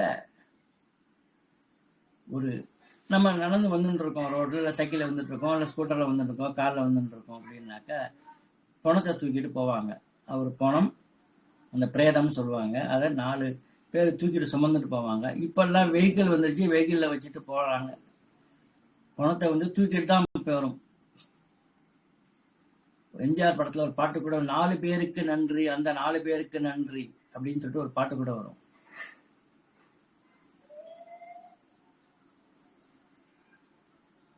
அந்த பிரேத சம்ஸ்காரம் பண்ணா அவ்வளவு விசேஷங்க. எத்தனையோ பேர் அனாதையா செத்து போறாங்க. அதுல இருக்கிறவர் அந்த பிரேதத்துக்கு உண்டான அந்த வெட்டியானு கொடுக்குற காசு அதெல்லாம் பண்ணலாம். அந்த இறந்து போன வீட்டுல யாருக்காச்சும் சாப்பாடு வேணும். அவங்களுக்கு ஒருவா இறந்து போயிட்டா அன்னைக்கு போய் எரிச்சிருவாங்க, இல்லை புதைச்சிருவாங்க. அன்னைக்கு அவங்க கூட சமைக்க கூடாது. அடுத்த நாள் பால் வச்சுக்கிட்டு காலுக்கு, அதுக்கப்புறம் தான் அவங்க சமைக்க முடியும். அந்த ஒரு நாளைக்கு பகல் ராத்திரி 2 வேளைக்கு சாப்பாடு கொடுக்கறது, இதெல்லாம் பண்ணீங்கன்னா இந்த பிரேத சாபம் சரியா போயிடுங்க. எவ்வளவு சுலபமான வழிமுறைங்க இது. நம்ம செய்யறது கிடையாதுங்க. சட்ட விசாரிகள போறது, கொஞ்ச நேரம் உட்காந்து முடிஞ்சா அழுறது, இல்லைனாக்கா ஏதாச்சும் மாலையை வாங்கி போடுறது. மாலை யாருக்கு வேணும்? பிரேதத்துக்கு மாலையே போடக்கூடாதுங்க, ஞாபகம் வச்சுக்கோங்க. பெரிய தப்பு பிரேதத்துக்கு மாலை போடுறது, பணத்துக்கு மாலை போடுறது பெரிய தப்பு. அதை விட பெரிய தப்பு அந்த வண்டியில எடுத்துட்டே போய் அந்த பிரேதத்துக்கு போட்ட மாலையெல்லாம் ஊத்து எல்லார் மேலேயும் போடுறது. பஸ்ல போனோம் அப்படின்னாக்கா பணத்து மேலே இருக்கிற பூவை தூக்கி நம்ம மேல போடுவோம், பஸ்ஸுக்குள்ளார விடுவோம். எல்லா தப்பும் நம்ம பண்ணிட்டு இருக்கோம். கலியுகம், யுக தர்மம், எல்லா தப்பையும் நம்ம பண்ணிட்டு, நான் நல்லா இல்லை, எனக்கு பணம் காசையே நிக்க மாட்டேங்குது, என் குழந்தை வயிற்றுக்குள்ளார அபாஷன் ஆயிடுச்சு, எனக்கு என் பையனுக்கு ஆக்சிடென்ட் ஆயிடுச்சு, வீல் சேர்ல நடந்துட்டு இருக்கான், என் முன்னாடி என்னை விட்டு 30 வயசுலயே செத்து போயிட்டா, எல்லாம் காரணம் நீதான். நீதான் நீதான் நீதான். நீ சரியானா உனக்கு எல்லாமே சரியா நடக்கும். நீ சரியாகாத வரைக்கும் உனக்கு எதுவுமே சரியா நடக்காது. பவர் இருக்கு, அதிகாரம் இருக்கு அப்படின்னாக்க, போலீஸ் பவர் என்கிட்ட இருக்கு, என் கீழே தான் போலீஸ் டிபார்ட்மெண்ட் வருது, நான் நினைச்சா எதை வேணா பண்ணுவேன், நல்லவனை கெட்டவனாக்குவேன், கெட்டவனை நல்லவனாக்குவேன், நல்ல சாவ தற்கொலைன்னு சொல்லி முடிவு பண்ணுவேன், தற்கொலை பண்ணி செத்தவனை கொலை பண்ணிட்டான்னு சொல்லிட்டு முடிவு பண்ணுவேன், எல்லாம் நானும் பவர் பவர். நீ உன் பவரை காமிக்கிற. நீ எப்படி காமிக்கிற உன் பவரை? உன் ஜாகத்துல இருக்கிற அந்த கிரகங்கள் இருக்க, அந்த கிரகங்களோட கெட்ட பவர் தான் உன்னை இந்த மாதிரி கெட்ட வழியில பவரை உபயோகப்படுத்த வைக்கிறது. நல்லவனாரு, உண்மையாக பேசு, சத்தியம் மத தர்மம் சர, உண்மைய பேசு, சத்திய வழியில், சத்தியம் மத உண்மைய பேசு, தர்மம் சர, தர்மத்தின் வழியில் நட, அதர்மத்தின் வாழ்வதனை சூது கவ்வும். தர்மத்துல வாழ்ந்தீங்கன்னாக்க எந்த சூது நமக்கு கிட்ட வரவே வராது.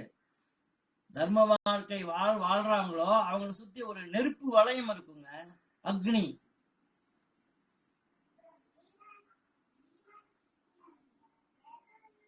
பிராமணசிய முகமாசீத் புருஷ சுத்தத்துல வந்திருக்கு. என்ன முகமாசீத்? பிராமணன் பொய் சொல்லக்கூடாது. பொய் சொன்னா ₹1 தண்டனை அப்படின்னாக்க, பிராமணன் பொய் சொன்னா 1 கோடி ரூபாய் தண்டனை. எக்காலத்தையும் பிராமணன் பொய் சொல்லக்கூடாது.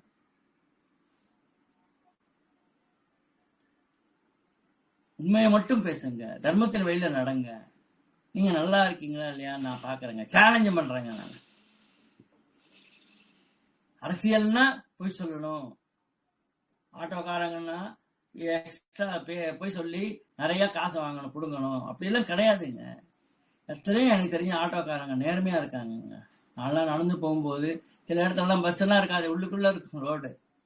எனக்கு ஆச்சரியமா இருக்கும், என்னப்பா ஆட்டோக்காரங்கெல்லாம் அநியாயமா வாங்குனீங்க காசு, என்னை உட்காருங்க சாமி கொண்டு போய் விடுறேன் மெயின் ரோட்ல அப்படின்னா, நீங்க காசு வேணாமா? இப்ப நீ காசு வேணாம்னு சொல்லுவேன், இறங்கிட்டு ஏதாச்சும் கொடுங்க வந்ததுக்குன்னு கேட்பேன். வேணாம் நடந்து வரேன். இல்லை சாமி நான் போகிறது வரதுக்கு காசு வாங்கிட்டேன் அவங்கள்ட்ட, எனக்கு சவாரி கிடைக்காதுன்னு, நான் சும்மா போறேன், நீங்க வாங்க சாமின்னு சொல்லிட்டு கொண்டு போய் இறக்கி விட்டுட்டு வந்தான். நல்லா இருப்பா, லட்சக்கணக்கில் ஆட்டோக்காரங்க இருக்காங்க, அதுல நீ ஒரு ஆளு தனித்து நிக்கிற. நீ நல்லா இருப்ப, உன் குழந்தை குட்டிங்கெல்லாம் நல்லா இருப்பாங்க, உன் குடும்பம் நல்லா இருக்கும், 21 தலைமுறைக்கு உன் குடும்பம் நல்லா இருக்கும் அப்படின்னு ஆசீர்வாதம் பண்ணிட்டு வந்தேன். நல்லவங்களுக்கு ஆசீர்வாதம் பண்ணுங்க, கெட்டவங்களுக்கு நீங்க சாபம் கொடுக்க வேண்டாம். அவங்க பண்ண கெட்டதே அவங்களுக்கு அழிச்சிடும், அதே சாபம். அப்ப அந்த பிரேத சம்ஸ்காரம், யாரும் அனாதையா இருக்காங்கன்னா அந்த பிரேத சம்ஸ்காரம் பண்றது. இப்படியே சொல்லும்போது என்னோட உறவினர்கள், மனைவி வழியில உறவினர் அவரு கூட பாத்தீங்கன்னாக்கா அவங்க ஒரு டீம் வச்சிருக்காங்க. அவங்க எப்பப்பெல்லாம் வேற ஷிஃப்ட் எல்லாம் வருவவருக்கு, அதனால அவங்க இந்த மாதிரி ஹாஸ்பிட்டல்ல அனாதை பணம்லாம் இருந்ததுனாக்க அந்த பிரேதத்தை எடுத்துட்டு போய் சம்ஸ்காரம் பண்ணி, அந்த வெட்டியான் செலவு அது இதெல்லாம் பண்ணி இவங்களே எரிச்சு அந்த பிரேத சம்ஸ்காரம் பண்ணாங்க. அதெல்லாம் அவருக்கு சொல்ற 21 தலைமுறைக்கு அவருக்கு காக்குங்க, 21 தலைமுறைக்கு காக்கும்.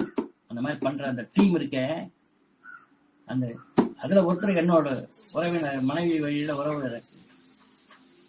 ரொம்ப பெருமைப்படுறேன் அந்த மாதிரி ஒரு பையனை பாக்குறது. அவர் பேரு பெருமாள் பேர் வச்சிருக்காரு, திருப்பதி பகவானோட பேர் தான் வச்சிருக்காரு.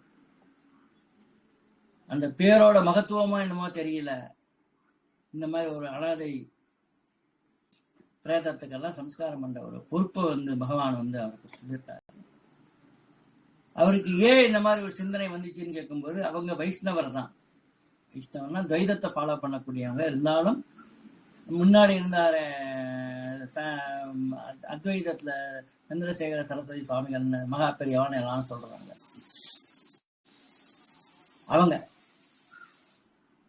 அவங்க எப்பயோ ஒரு இதுல சொல்லியிருந்தாரா, ஏதோ ஒரு புத்தகத்தை எழுதியிருந்தாரா, அது அவருக்கு ஒரு உத்வேகத்தை கொடுத்து அவர் செஞ்சிட்டு இருக்கேன் அப்படின்னு சொன்னாரு. அவங்க மனைவி அந்த அத்வைதத்துல இருந்து வந்தவங்க. அப்ப இந்த மாதிரி ஒரு பிரேத காரியம்லாம் பண்றாங்க. அங்கங்க நிறைய பேர் நல்லது பண்ணிட்டு இருக்காங்க, நமக்கு தெரியறது இல்லை. இப்ப இது மூலமா நான் அந்த உலகத்துக்கே வெட்ட வெளிச்சமா தெரிவிக்கிறேன். அந்த மாதிரி பேர சம்ஸ்காரம் பண்ணுங்க. இறந்து போனவங்க வீட்டுல இருக்கிறவங்களுக்கு காஃபி, டீ, சாப்பாடு அந்த முத நாள் மத்தியானம், ராத்திரி, மறுநாள் காலையில 3 வேளை அந்த சாப்பாடை கொடுங்க. அவங்கள குழந்தை இருந்ததுனாக்கா பால் கொண்டு போய் கொடுங்க. எல்லாம் பண்ணுங்க. ஒண்ணும் வேணாங்க. பெருசா நீங்க சமையல் பண்ணி அதெல்லாம் பண்ண வேணாங்க. ஒரு சாதம், ஒரு பொரியல், ஒரு குழம்பு, இல்லைன்னா ஒரு ரசம், மோருங்க, முடிஞ்சா ஊறுகாய் போடுங்க, இல்லைன்னா விட்டுருங்க, அதையும் விட்டுருங்க. அந்த மரண பூமிக்கு, மயான பூமிக்கு போயிட்டு வந்தா நல்ல பசி எடுக்குங்க. தாராளமா கொடுங்க. மிந்து போய் அவங்க கொண்டு போய் குப்பையில கொட்டினாலும் பரவாயில்ல, நாய் சாப்பிட்டு போதும். அப்படி அந்த பிரேத சம்ஸ்காரம், அந்த பிரேத சாபத்தை இந்தந்த வழியில எல்லாம் நம்ம போக்கிக்கலாங்க. அதுக்கப்புறம் ராகு ஆச்சு சர்ப்பசாபம், கேது பிராமண சாபம் ஆச்சு, குளிகள் இருந்த பிரேத சாபம் ஆச்சு. இப்ப அடுத்தது பாத்தீங்கன்னாக்கா சூரியன் யாருக்கெல்லாம் 5ஆம் வீட்டுல இருக்கோ அவங்களுக்கு இந்த சிவன் சாபம், சிவன் சொத்து குலநாசம் சொல்லுவாங்க. சிவன் கோவில்ல திருடிப்பான். கருடன் சாபம். கழுகு வேற, கருடன் வேற. ஞாபகம் வச்சுக்க. கருடன் பகவானுக்கு வாகனம். கருடன் சாபம்னா கருடன் மேல வரக்கூடியவை யாரு? பெருமாள். அந்த பெருமாள் கோவில்ல அங்க ஏதாச்சும் பாவம் பண்ணிருப்பான். பித்திருக்களுக்கு பாவம் பண்ணி அனாதை இல்லத்துல விடுறது, இது ஓல்ட் ஏஜ் ஹோம்ல விடுறது, இதெல்லாம் பித்திருக்கள் சாபம். 5ஆம் வீட்டுல இப்படி பாத்தீங்க அப்படின்னாக்க 5ஆம் வீட்டுல சூரியன் இருந்தா சிவன் கோவில் சொத்தை களவாடி இருப்பான், இல்லைன்னா சிவன் கோவில்ல அசிங்கம் பண்ணிருப்பான். அந்த கருடன், கழுகு இல்ல கருடன், அந்த கருட வாகனமா வச்சுட்டு வரவர் பகவான். கருடன் மேல வந்துதான் அந்த கஜேந்திர மோட்சம் நடத்தினாரு. பித்திருக்கள் ஓல்டேஜ் ஹோம்ல விடுறது, பணம் கட்டி ஓல்டேஜ் ஹோம்ல விடுறது, இல்லை அவங்களே சம்பாதிச்சு அவங்களே ஓல்டேஜ் ஹோம்ல அவங்களே இருந்துக்கிறது, இதெல்லாம். அடுத்தது பார்த்தீங்கன்னா 5ஆம் வீட்டுல சந்திரன், மாதா, அம்மாவை மதிக்காம இருக்கிறது, அம்மா பேச்சை கேட்காம இருக்கிறது, அம்மாவுக்கு சோறு போடாம இருக்கிறது, நிறைய எல்லாம் நம்ம சுத்தி இருக்காங்க. இதுக்கு உதாரணம் நம்ம சுத்தி இருக்காங்க. என்னோட குருநாதர், அவரோட தங்கச்சி ஒருத்தங்க இருந்தாங்க. அவங்க பிள்ளைங்க எல்லாம் பாத்தீங்கன்னாக்க கட்டுல சோத்தை போட்டுட்டு விளக்க மாத்தால அடிச்சு சாப்பாடு போட்டிருக்காங்க. அவன் மனைவி எந்த கதிக்கு ஆளாங்க அவங்க எல்லாம். விளக்கமாத்தால அடிச்சு சோறு, உனக்கெல்லாம் சோறு வேணுமா? உன் புருஷன் செதுப்படா, நீ அவங்க கூட போயிருக்க வேண்டியதுதானே, ஏன் என் உயிரை வாங்குறேன்னு, உயிரை கொடுத்தவள ஏன் உயிரை வாங்குறேன்னு கேட்கலாம். அந்த மாதிரி மாதா சாபம். சுமங்கலி ஸ்திரீகள், நல்ல சுமங்கலி ஸ்திரீயெல்லாம் இருப்பான். அவளை பத்தி கேரக்டர் அசாசினேஷன் பண்ணி பேசுவான். இவனே போய் நேரம் போய் பார்த்த மாதிரி. அவ ரொம்ப ஒழுங்கா, அவங்க கூட போனா, இவங்க கூட போனா, டெய்லி ஒருத்தன் வந்துட்டு போனான். இப்படி எல்லாம் நமக்கு தெரியாத விஷயங்கள் சிலதெல்லாம் இன் கேமரா ரூமுக்குள்ள நடக்கிறது. அதாவது வீட்டுல காமரா ரூம் அப்படின்னா பேரு. காமரா ரூம் அப்படின்னாக்க அந்த ரூம்ல நடக்கிறது வெளியில வரக்கூடாது. அந்த ரூம்ல யாரும் எட்டி பார்க்க கூடாது. அது காமரா ரூம்னு பேரு. கேமரா ரூம் காமரா ரூம் ஆச்சு.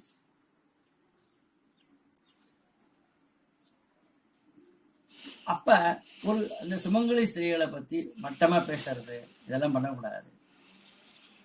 பகவதி, துர்கை, இந்த கோவில் எல்லாம் போய் விஷ்ணு துர்கை, பகவதினா சிவதுர்கை, விஷ்ணு துர்கை, இந்த மாதிரி கோவில் எல்லாம் போய் அந்த சன்னிதானத்திலேயோ இதுலையோ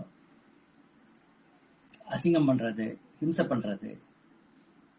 இப்போ இவங்களுக்கு இதெல்லாம் பண்ணா மாதா என்ன பண்ணலாம்? அவங்க ஃப்ரெண்டு இருக்கான், ஃப்ரெண்டு அல்பாசில் இறந்து போயிட்டான், அவனோட அம்மா இருக்காங்க, நண்பனோட அம்மா நமக்கும் அம்மா மாதிரி தான். அவங்களுக்கு ஏதாச்சும் ஒரு மாதம் வசதி இல்லைனாக்கா சாப்பாடுக்கு கொடுக்கலாம், ஏதோ ஒன்று பண்ணலாம். ஒரு சுமங்கலி ஸ்திரீகள் வயசானவங்க இருக்காங்க, அவங்களுக்கு புடவை, நல்ல புடவை வாங்கி கட்டுறதை விட வசதி இல்லை அப்படின்னாங்க. அவங்களுக்கு ஒரு புடவை வாங்கி கொடுங்க, ஒரு வளையல் வாங்கி கொடுங்க, மஞ்சள் குங்குமம் வாங்கி கொடுங்க.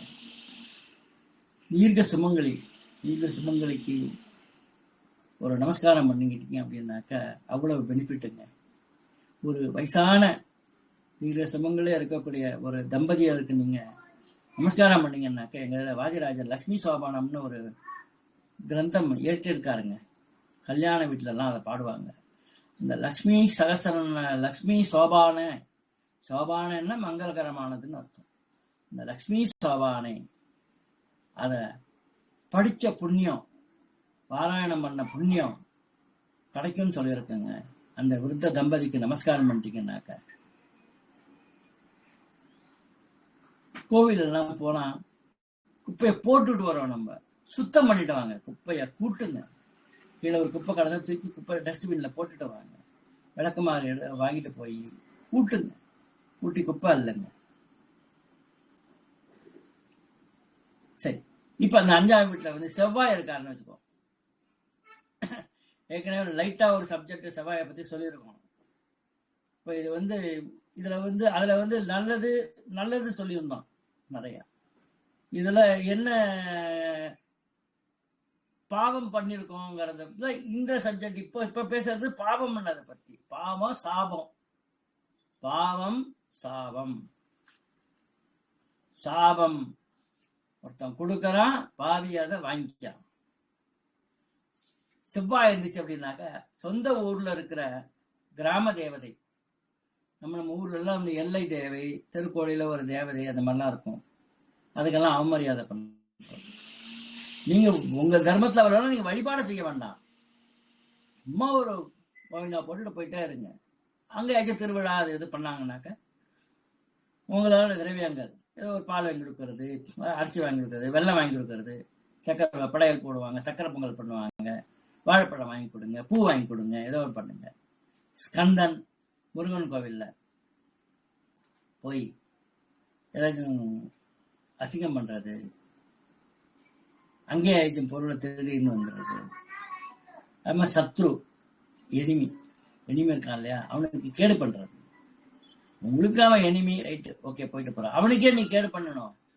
அவன் சத்ருவா தான், அவன் நல்லா இருக்கட்டும், அவன் பண்ண கர்ம விட அவன் அனுபவிக்கப்பான். நீ அவனுக்கு இது பண்ற, சாபம் கொடுக்குற.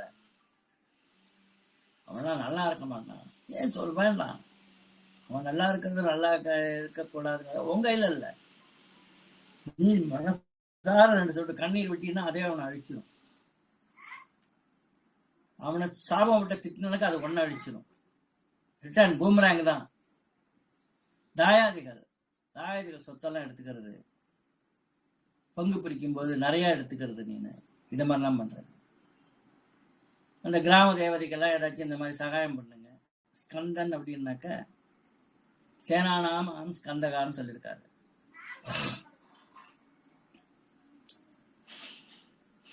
ஸ்கந்தம்ங்கிறது பாகவதத்துல 12 ஸ்கந்தம் இருக்கு. அப்ப ஸ்கந்தத்துக்கு பிரதிபாதியான யாரும் பகவான் பெருமாள். பெருமாள் கோவிலுக்கு ஏதாச்சும் சேவை பண்ணுங்க, அங்க போய் கூட்டுங்க, குப்பை அள்ளி போடுங்க, அபிஷேகத்துக்கு ஏதாச்சும் வாங்கி கொடுங்க பொருள். அது மாதிரி தாயாதிகள், நம்ம எல்லாம் அண்ணன் தம்பிங்க பங்காளிகள்லாம் இருக்கும், யாரோ ஒருத்தர் வசதி கம்மியா இருக்காங்க, அவங்க வீட்டு குழந்தைங்களுக்கு ஏதாச்சும் ஒரு சாப்பாடு வாங்கி கொடுங்க. அவங்க வீட்டுல லேண்டு மட்டும் வச்சிருக்காங்க, வீடே கட்ட முடியலன்னா ஒரு இடத்த வீடை காசை போட்டு வீட்டை கட்டி கொடுங்க. அவங்களுக்கு சும்மா ஒரு சிங்கிள் பெட்டு, படுக்கிறதுக்கு ஒரு ரூமு, சமைக்கிறதுக்கு ஒரு கிச்சன், ஒரு பாத்ரூம், லெட்ரின் கட்டி கொடுங்க சிம்பிளா. இப்ப கவர்மெண்ட்ல எல்லாம் 2.25 லட்சம் ரூபாய்க்கு வீடு கட்டி கொடுக்குறாங்க. அந்த மாதிரி நீங்களே கட்டி கொடுங்க. 2 லட்சம் ரூபாய் வசதியா இருக்கீங்கன்னு வச்சுக்கோங்க, ஒரு 2.25 லட்சம் 3 லட்சம் போட்டு ஒரு வீடை கட்டி கொடுங்க.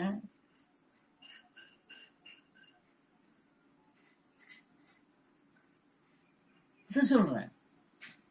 ஒரு ஷீட் போட்டு கொடுங்க, அப்புறம் அவங்க வேணா இது பண்ணிக்கிட்டோம், மேற்கொண்டு மேல பண்ணிக்கிட்டோம். இது அடுத்தது பாத்தீங்கன்னாக்க 5ஆம் வீட்டுல புதன் இருக்குன்னு வச்சுக்கோங்க. பாலசாபம்னா குழந்தைங்க சாபம். இன்னும் சில பேர் இருக்கான், உனக்கெல்லாம் குழந்தையே பிறக்க பார்த்து சாபம் விடும். அந்த மாதிரி இன்னொருத்தவங்களுக்கு சாபம் விடுறது, உன் குழந்தைய அடிச்சுட்டானா அவன், அதுக்கு அவனுக்கு தனியா தண்டனை இருக்கு, கிள்ளிட்டானா, அதுக்கு உனக்கெல்லாம் 7 ஜென்மம் குழந்தையா பிறக்காத சாபம் விட்டுட்டியும் வருமா. நம்ம பால சாபம். பூனை வதை, பூனையை கொல்றது விஷ்ணு சாபம். புதன்னா விஷ்ணு பெருமாள் தான் அதிபதி அந்த புத கிரகத்துக்கு, புதன் கிழமைக்கு. பாலசாபம், பூனை வதை, விஷ்ணு சாபம். விஷ்ணு சாபம்னா கோவில்ல போய் என்ன பண்ணணுமோ அது பண்ணுங்க. பூனை வதைன்னா பூனைக்கு ஏதாச்சும் பால் கீழே வைங்க, வீட்டில் வளர்க்காதீங்க. பூனை நடமாட இடத்துல பாலை வச்சிருங்க, அது பாட்டு சாப்பிட்டுட்டு போயிடும். பாலசாபம் சின்ன குழந்தைங்களுக்கு. ஒரு ட்ரெஸ் வாங்கி கொடுங்க. அதே மாதிரி இந்த மனநோய், ஆட்டிசம் பேபி அந்த மாதிரிலாம் இருப்பாங்க, அவங்களுக்கு ஒரு ட்ரெஸ் வாங்கி கொடுங்க. அவங்களுக்கு எதையும் ஒரு சாப்பிட வாங்கி கொடுங்க. அனாதை இல்லங்கள் நிறையா இருக்கு, அங்கே போய் வாங்கி கொடுங்க. ஆட்டிசம் பேபிஸே இருக்கிற ஸ்கூலெல்லாம் இருக்கு, அனாதை ஆசிரமம்லாம் இருக்கு, அவங்களுக்கு ஏதாச்சும் பண்ணுங்க.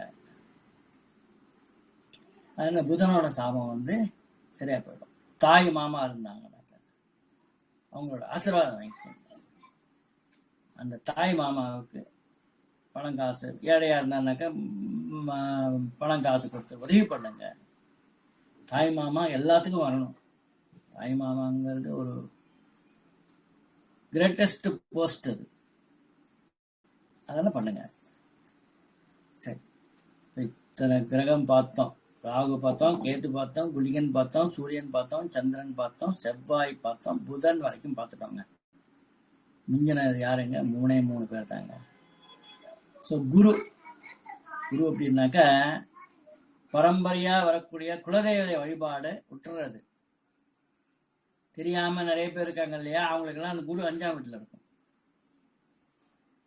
அதே மாதிரி ரொம்ப பிரியமான பிராமணம், புரோகிதர், வீட்டு புரோகிதர், அவருக்கெல்லாம் ஏன்னா அவங்க தாத்தா காலத்துலேருந்து முப்பாட்டாம் காலத்துலேருந்து தெரியும் சொல்லி அவனுக்கு 1 ரூபா தட்சணை கொடுக்குறது. முப்பாட்டம் இருக்கும்போது 1 ரூபா தட்சணை கொடுத்தா இன்னைக்கு 1 ரூபாய்க்கு என்னடா வேல்யூ இருக்கு? எங்க அப்பா 1 ரூபா தான் கொடுத்தா, நானும் 1 ரூபா தான் கொடுப்பேன், நான் 4 நாளாக கொடுப்பேன்னா முடியுமா? அன்னைக்கு 1 ரூபா இன்னைக்கு என்ன ஆயிருக்கும் நீ பேங்க்ல போட்டிருந்தா? அதை பாரு. பிரியனான பிராமணன், வீட்டு புரோகிதர். வீட்டு புரோகிதர்னா சும்மா மாற்றக்கூடாது. வீட்டுக்குன்னு ஒரு புரோகிதர் இருக்கணும், வீட்டுக்குன்னு ஒரு நாவிதன் இருக்கணும், வீட்டுக்குன்னு ஒரு வண்ணான். இப்பெல்லாம் கலாச்சாரம் போச்சு, இப்பெல்லாம் வாஷிங் மிஷின் வந்துருச்சு. வீட்டுக்குன்னு ஒரு வண்ணான்.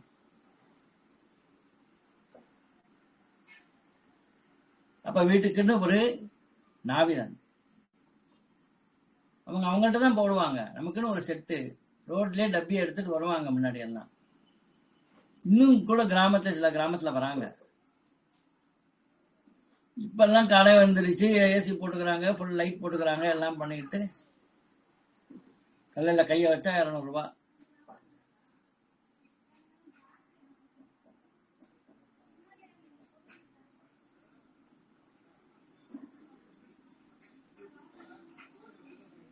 பாட்டு கூட ராஜா கையை வச்சா ராங்கா போனது இல்லைன்னு சொல்லிட்டு, இவங்க நம்ம பார்பர் ஷாப் போய் அவங்க கையை வச்சாங்கன்னாக்க அவங்க பைசா இல்லாம போறது இல்லை, ராங்கா போறது இல்லை, பைசா வச்சிரும். அப்ப பரம்பரையா வரக்கூடிய குலதேவதை வழிபாடு இல்லை தெரிஞ்சுக்காம இருக்கிறது, இந்த மாதிரி இருக்கிறது. பிரியனான இவன் மேல பிரியமா இருக்கக்கூடிய, இவங்களை மனசார ஒரு வாழ்த்தக்கூடிய அந்த மாதிரி ஒரு புரோகிதன், ஆச்சாரியன், பிராமணன், அவங்களை அவமானப்படுத்துறது. ஸோ பழம் நிறைந்த ஒரு மாமரம் இருக்கு, அந்த மாமரத்தை வெட்டுறது, கொய்யா மரம் இருக்கு வெட்டுறது, பலாமரம் இருக்கு அதை வெட்டுறது, இந்த மாதிரி பழம் நிறைந்த மரத்தை வெட்டுறது. இதான் சரிங்க. இதுக்கு என்னங்க பரிகாரம்? குலதெய்வ வழிபாடு வருஷத்துக்கு ஒரு வாட்டி ரினியூவல் பண்ணிக்கணும். குலதெய்வத்தை வருஷத்துக்கு ஒரு வாட்டி போய் பார்க்கணும். நம்ம என்ன வழக்கம் வச்சிருக்கோம் அப்படின்னாக்க, நம்மளுடைய கல்யாணம் ஆனா கல்யாணத்துக்கு முன்னாடி பத்திரிகை வைக்கிறது, குலதெய்வத்தை பார்க்கறது அப்படின்னு வச்சிருக்கோம். அது தப்பு. வருஷத்துக்கு ஒரு வாட்டி ரீசார்ஜ் பண்ணிட்டு வா. வருஷத்துக்கு ஒரு வாட்டி, ஜாஸ்தி சொல்லல, வருஷத்து சம்பத்சரம் அப்படின்னு சொல்லியிருக்கு.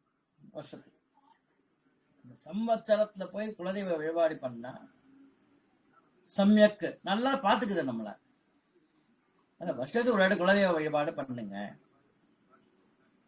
ஏழை பிராமணர்லாம் இருக்காங்களா, அவங்களுக்கெல்லாம் வந்து ஏதாச்சும் பணம் காசு பார்க்கும்போது ஒரு 100 ரூபா 200 ரூபா 300 ரூபா என்ன மாதிரி கொடுத்து நமஸ்காரம் பண்ணிக்குவாங்க. ஒரு வெத்தலை பாக்கு தேங்காய். நான் ஏற்கனவே சொன்னேன், மற்றவங்கெல்லாம் வந்து நம்ம வீட்டில் ஜோசியம் பார்த்தாங்கன்னா அவங்களுக்கு சாப்பாடு போட முடியாது. அவங்களுக்கு வந்து ஒரு தேங்காவும் 1 ரூபா தட்சிணையும் கொடுங்க. வெத்தலை பாக்கு இருந்தால் வெத்தலை பாக்கில் வச்சு கொடுங்க. அவருக்கு வயிறு முட்டை எல்லாம் பாயசம், இது ஜிலேபி, ஜாங்கிரி எல்லாம் பண்ணி போட்ட சாப்பாடு போட்ட புண்ணியம் உங்களுக்கு ஒரு தேங்காயும் 1 ரூபாவும் ஒரு பிராமணரை கொடுத்து நமஸ்காரம் பண்ணிட்டீங்கன்னா உண்டுங்க. பூர்ண பலன்னு பேரு. அந்த தேங்காயை மட்டும்தான் உடைச்சு நிவேதம் பண்ணலாம். முழுசாகும் பூர்ண பலம் நிவேதையாமின்னு கூட நிவேதம் பண்ணலாம். உடைக்காமே நிவேத்தியம் பண்ணலாம். அந்த தேங்காய்க்கு அவ்வளவு வேல்யூங்க. தேங்காயில விஷ்ணு இருக்காரு, 3 கண்ணு இருக்கிற மூடியில அடிபாகத்துல 3 கண்ணு இருக்கிறதுனால சிவபெருமானும் இருக்காரு, ருத்ரனும் இருக்காரு. பெருமாள் 3 கண்ணு இருக்கிறதுனால சிவன். இந்த பிரம்மாண்டம் சிருஷ்டி பண்ணது பெருமாள். இந்த பிரம்மாண்டம் தான் அந்த தேங்காய். அது உள்ளுக்குள்ளார தேங்காய் துருவலாம், கட் பண்ணலாம், எப்படி வேணா பண்ணலாம். அது பிரம்மாங்க. விஷ்ணு, பிரம்மா, ருத்ரன், சிவன் 3 பேரும் அந்த தேங்காய்க்குள்ள இருக்காங்க. இதெல்லாம் சுலபமா நீங்க வந்து ஒரு ரூபா காசும் ஒரு தேங்காயும் ஒரு 2 வெத்தலை பாக்கு வச்சு கொடுத்து ஒரு பிராமணன் நமஸ்காரம் பண்ணா வயிறு முட்டை சாப்பாடு போட்ட புண்ணியம் உங்களுக்கு கிடைக்குது. அப்படின்னாக்க இது எப்படின்னாக்க, முருகன் மயில்ல ஏறி எல்லாருக்கும் போனாரு. அறுபடை வீட்டுல போய் ஒவ்வொரு இடத்துலயும் போன இடம்லாம் அறுபடை வீடுன்னு ஆயிடுச்சு. பிள்ளையார் வந்து அப்பா அம்மா மட்டும் சுத்தி வந்துட்டு இதான் உலகம் அப்படின்னு சொல்லிட்டு அந்த மாம்பழத்தை வாங்கிட்டு போயிட்டாரு. ஏன் உணர்த்தினால், எளிமையான முறையில ஒரு பலனை அடைவது எப்படி அப்படிங்கிறதுக்கு விக்னேஸ்வரன் வந்து ஒரு உதாரணமா நமக்கு உலகத்துல காமிக்கிறதுக்காக அதை செஞ்சாங்க.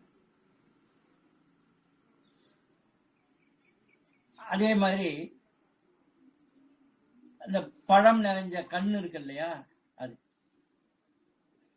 கன்னடத்துல வந்து சமஸ்கிருதத்துல சசின்னு சொல்லுவாங்க. அந்த நட்டு வைக்கிறது, மாங்கன்னு, தென்னங்கண்ணு, கொய்யா கண்ணு, பலா கண்ணு, இதெல்லாம் நட்டு வைக்கிறது. எலுமிச்சம்பழ கண்ணு, எலுமிச்சம்பழம் கண்ணு வச்சதுன்னா அவ்வளவு விசேஷம். அதெல்லாம் நம்ம வைக்கலாம். வாழையெல்லாம் வைக்கலாம்.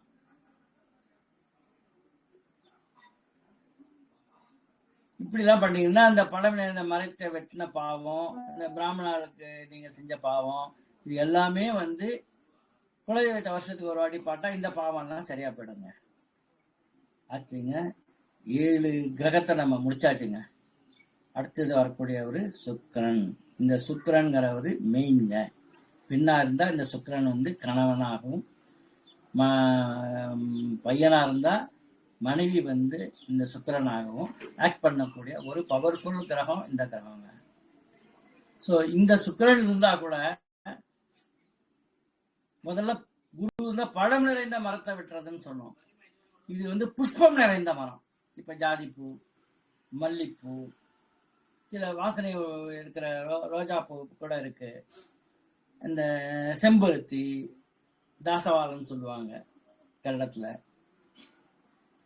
அந்த மாதிரி மகிழம்பூ, சாமந்தி பூ, சம்பங்கி பூ, இப்படின்னு நிறைய புஷ்பம் நிறைந்த மரத்தை வெட்டுறதுங்க. அது மட்டும் அது இல்லாம சில பெண்கள்லாம் பதிவிரதைகள். கணவன் சொல்ல மீற மாட்டாங்க, மாமனார் மாமியார் சொல்றதை மீற மாட்டாங்க. கணவன் சாப்பிட்ட தட்டுல வந்து அவங்க சாப்பிடுவாங்க.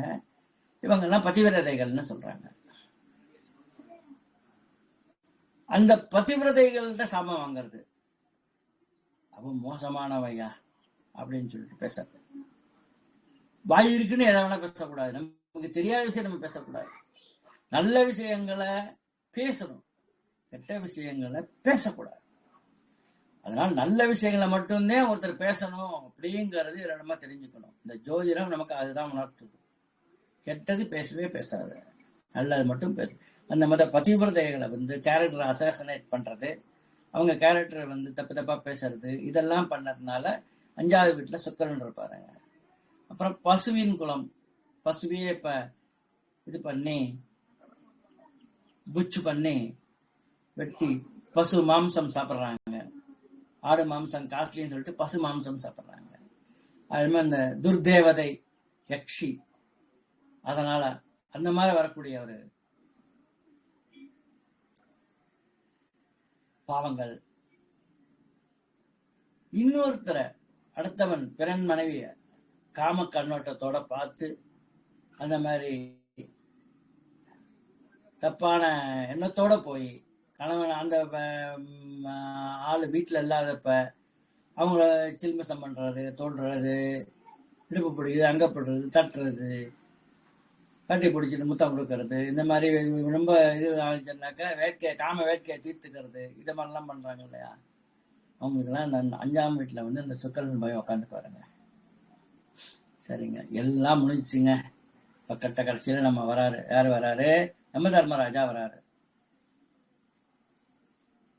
யம தர்மராஜா வந்து சனீஸ்வரன். அவர் வந்து ஈஸ்வரன் சொல்லியிருக்கு. இது வந்து உயிரோட இருக்கிற அரச மரம் வெட்டுறது. ஸோ உயிரோடு இருக்கிற அரச மரம் ஏன் இங்க ஸ்பெசிபிக்கா சொல்லியிருக்காங்க அப்படின்னாக்க, உயிரோடு இருக்கிற அரச மர சமித்துக்கள்லாம் ஹோமத்துக்கள்லாம் பயன்படுது, அதை வெட்டக்கூடாது. சப்போஸ் பட்டு போச்சு ஒரு மரம், ஒரு அரச மரம் இருக்கு, பட்டு போச்சு அப்படின்னாக்கா அதை வெட்டலாம். உயிரோடு இருக்குங்க, அதை வெட்டக்கூடாது. பித்ருபதி யமனோட கோபம். நம்ம சைக்கிள்ல போயிட்டே இருப்போம், ஸ்கூட்டர்ல போயிட்டே இருப்போம், கார்ல போயிட்டே இருப்போம், எத்தாப்புல 4 பேர் தூக்கிட்டு ஒரு பிரேதம் வருது அப்படின்னாக்க முதல்ல பிரேத சாபத்திலே இதை சொல்லியிருக்கணும். நான் ஆரம்பிச்ச வேலை எங்கேயோ டைவர்ட் ஆயிடுச்சு. அப்ப என்னன்னா சைக்கிள்ல போனா இறங்கி சைக்கிளை தள்ளிட்டு போகணும். நடந்து போனீங்கன்னாக்க இந்த ஜீவனுக்கு நல்ல கதி கிடைக்கட்டும் அப்படின்னு பகவான்கிட்ட பிரார்த்தனை பண்ணிட்டு கிராஸ் பண்ணி போகணும். அப்படியே சைக்கிளை ஓட்டிக்கிட்டே போகக்கூடாது, நேராக போகக்கூடாது, அதெல்லாம் அவமானம் பண்றது. பக்கத்து வீட்டில் பணம் இருக்கு அப்படின்னாக்கா அவங்க பணம் இருக்கிற வரைக்கும் நம்ம வீட்டில் சமைக்கக்கூடாது. அதனால்தான் அந்த காலத்துல எல்லாம் உள்ளூர்லயே இருந்தாங்க. இறந்து போனா 3 மணி நேரத்துக்குள்ளார தகனம் பண்ணிட்டு வந்துடுவாங்க. ஒரு யாம 3 மணி நேரத்துக்குள்ள தகனம் பண்ணிடணும், அதுக்கு மேல பாடியை வச்சுக்க கூடாது. அதுக்கப்புறம் பழையதுன்னு சொல்லுவோம் தமிழ்ல. ராத்திரி சமைச்ச சாதம் காலையில பழையது. ஒரு சாப்பாடு சமைச்சிட்டாலே 3 மணி நேரம் தாண்டி போச்சுன்னாக்கா அதை குப்பை தான் போடணும். நாய் கூட திங்காத அந்த சாப்பாட்டை சமைச்சு சுட சுட ஃப்ரெஷ்ஷா அப்படியே சாப்பிடணும். 3 மணி நேரம் ஆச்சுன்னா யாத்த யாம தோஷம்னு வருதுன்னு சொல்லியிருக்காங்க. 3 மணி நேரத்துக்குள்ள நீங்க சாப்பிட்டுடணும் சமைச்ச சாப்பாட்டை. அப்ப இந்த உயிரோடு இருக்கிற அசமரம், பித்ருபதி யமனோட சாபம், பிரேதம், பிசாசம். சில பேருக்கு பிசாசு பிடிச்சிருக்குன்னு சொல்லுவாங்க. அந்த பிசாசை வந்து அவங்க பிசாசை பிடிச்சி இது பண்ணணுங்கிறது அவங்களுக்கு விதிக்கப்பட்டிருக்கு. அதை போய் மந்திரவாதியை கூட்டிட்டு வந்து ஓட்டின அப்படின்னாக்கா அடுத்த ஜென்மத்திலையும் பிசாசா பிறக்கும். பிசாசு பிடிக்கும், உனக்கு பிடிக்கும் பிசாசு. அந்த பிரேத சம்ஸ்காரம் பண்றது, இதெல்லாம் பண்ணீங்கன்னாக்க உங்களுக்கு இந்த பண்ண பாவத்திலேருந்து உங்களுக்கு விடுதலை கிடைக்கும். அரசன் கண்ணு மரக்கண்ணு நட்டு வைக்கிறது, இறந்து போனவங்க வீட்டுக்கு சாப்பாடு பண்ணி கொடுக்கறது, போறது வர்றது, இதெல்லாம் பண்றது. யாராச்சும் பைத்தியம் பிடிச்சிருக்காங்க, உடம்பு சரியில்லாம இருக்காங்க, பைத்தியம் பிடிச்சி எத்தனை பேர் தெரிஞ்சிட்டு இருக்காங்க, அவங்களுக்கு ஒரு நல்ல ட்ரெஸ் வாங்கி கொடுக்கறது, அவங்களுக்கு படுக்கிறதுக்கு ஒரு ஜமக்காலம், ஒரு போர்வை வாங்கி கொடுக்கறது, அவங்களுக்கு சாப்பாடு வாங்கி கொடுக்கறது. பிசாசு பிடிச்சவங்களுக்கு இதெல்லாம் பண்ணலாம். ஆர்டிசம் பேபிஸ்களுக்கெல்லாம் வாங்கி கொடுக்கறது, ஒரு ட்ரெஸ்ஸு, சாப்பிடக்கூடிய உணவுகள் எல்லாம் வாங்கி கொடுக்கறது, அதெல்லாம் பண்ணா சரியா போகும். இன்னும் பார்த்தீங்கன்னாக்க சில பேருக்கு 5ஆம் வீட்டுல ஒத்த கிரகம் இருந்தா இதெல்லாம். இன்னும் சில பேருக்கு சுக்கிரன், சந்திரன், குளிகன் இது 3 சேர்ந்து இருப்பான். 3 கிரகமும் சேர்ந்து 5ஆம் வீட்டுல இருந்தான் அப்படின்னாக்க ஸ்திரீஹத்தி, பெண்ணுக்கு விஷம் வச்சு கொள்றது, பசுமாடு அதுக்கு விஷம் வச்சு கொள்றது, இதெல்லாம் பசுமாடத்தை வெட்டி சாப்பிடுறது, இதெல்லாம் இருந்தாக்க சுக்கிரன், சந்திரன், குளிகன் 3 பேரும் ஒரே வீட்டில் இருப்பாங்க. சூரியன் பிளஸ் குரு இவங்க 2 பேரும் சேர்ந்ததுனாக்க சிவன் கோவில், சிவனை வந்து அவமரியாதை பண்றது இதெல்லாம் இருக்குங்க. அப்புறம் சந்திரன் பிளஸ் புதன் 5ஆம் வீட்டுனாக்க பைரவன், நாய் அடிச்சு கொள்றது, நாய்க்கு சாப்பாட்டுல விஷம் வச்சு கொள்றது இதெல்லாம் பண்ணுவாங்க. அதுக்கப்புறம் செவ்வாய், ஏற்கனவே செவ்வாய்க்கு சில விஷயங்கள்லாம் சொல்லியிருக்கோம், இது அடிஷனல்.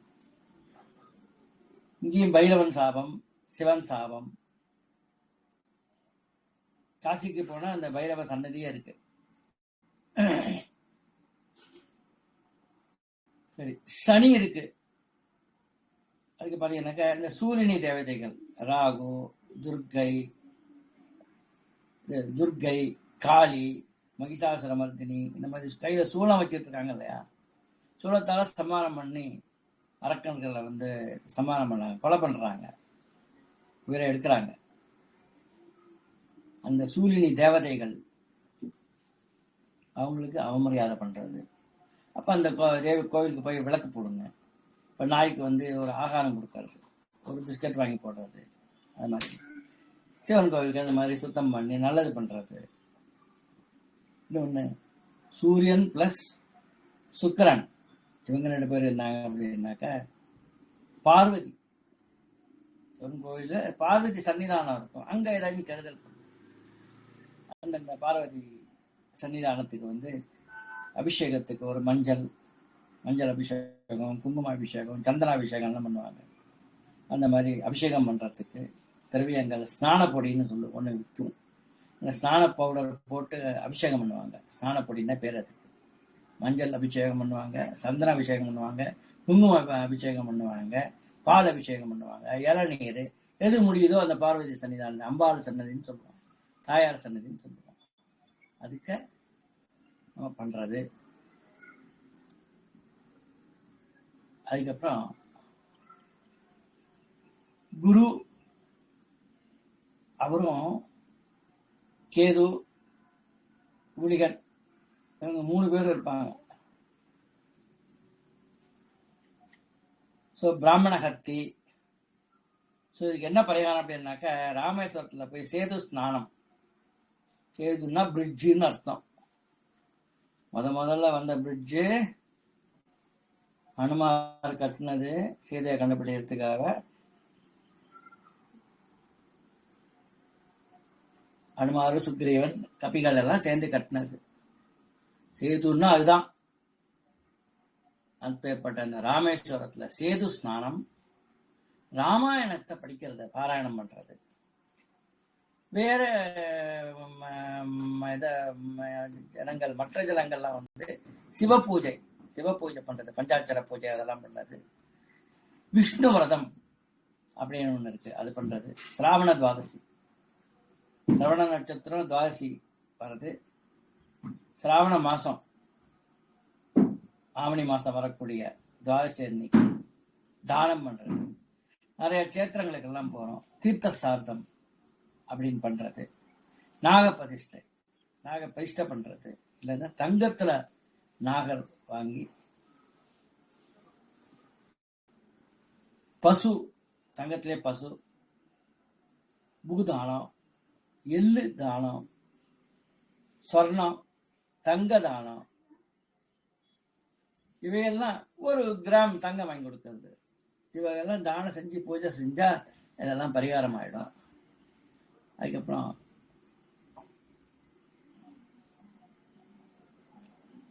இது ஒரு இதுங்க. இது வந்து இப்ப என்னென்ன 5ஆம் வீட்டு சம்பந்தமா என்னென்ன நடந்தா என்னென்ன நமக்கு இடைஞ்சல் வரும், அந்த இடைஞ்சலுக்கு யாரு காரணம் அப்படிங்கிறத நம்ம தெரிஞ்சுக்கிட்டோம். என்னென்ன பண்ண அந்த பாவங்கள் போகுங்கிறதையும் நம்ம வந்து இதுல ரொம்ப விளக்கமா விஸ்தாரமா நம்ம வந்து தெரிஞ்சுக்கிட்டோங்க. அதனால இதை கவனமா கேளுங்க. எப்ப வேணாலும் என்னைய மேற்கொண்டு உங்களுக்கு தேவை இருந்தா என்ன அணுகலாம். எத்தனை பேருக்கு வேணா ஷேர் பண்ணுங்க, வைரல் ஆக்குங்க, நிறைய பேர் தெரிஞ்சுக்கிட்டோம். சரியான ஜோதிடர்கிட்ட போய் சரியான விளக்கம் நீங்க தெரிஞ்சுக்கிட்டீங்க அப்படின்னாக்க வாழ்க்கையில முன்னேறிட்டே போலாங்க. அதே மாதிரி ஒரு குழந்தைய என்ன படிக்க வைக்கணும், என்ன பண்ணணும் அப்படிங்கிறத டான்ஸ் சேர்க்கலாமா, பாட்டு கிளாஸ்ல சேர்க்கலாமா, கிட்டார் வயலின் கற்றுக் கொடுக்கலாமா, மிருதங்கம் கற்றுக் கொடுக்கலாமா, டிராயிங் கற்றுக் கொடுக்கலாமா, இல்ல ஸ்கேட்டிங் கற்றுக் கொடுக்கலாமா, இல்ல மலை ஏறுதல், அதுக்கு என்ன சொல்லுவாங்க, ட்ரெக்கிங், அந்த மாதிரி ட்ரெக்கிங் கற்றுக் கொடுக்கலாமா? ஒவ்வொன்றுத்துக்கும் ஜாதகத்துல அமைப்பு இருக்குங்க. ஜால்ரா அடிக்க கற்றுக் கொடுக்கலாமா? இப்படி அடிக்க ஜால்ரா, இப்படி ஜிஞ்சா சிஞ்சா அதுக்கு அடிக்க கற்றுக் கொடுக்கலாமா? எல்லாமே உங்க ஜாதகத்துல இருக்குங்க. சில பேர் தபேலா வாசிப்பான், சில பேர் ஜால்ரா அடிப்பான், சில பேர் மிருதங்கம் வாசிப்பான், சில பேர் நாதஸ்வரம் வாசிப்பான். ஒவ்வொருத்தருக்குள்ளயும் ஒவ்வொரு திறமை இருக்கு. யார் யாருக்கு என்ன இருக்கு அந்த திறமையை நீங்க வெளிக்கொணரணும்.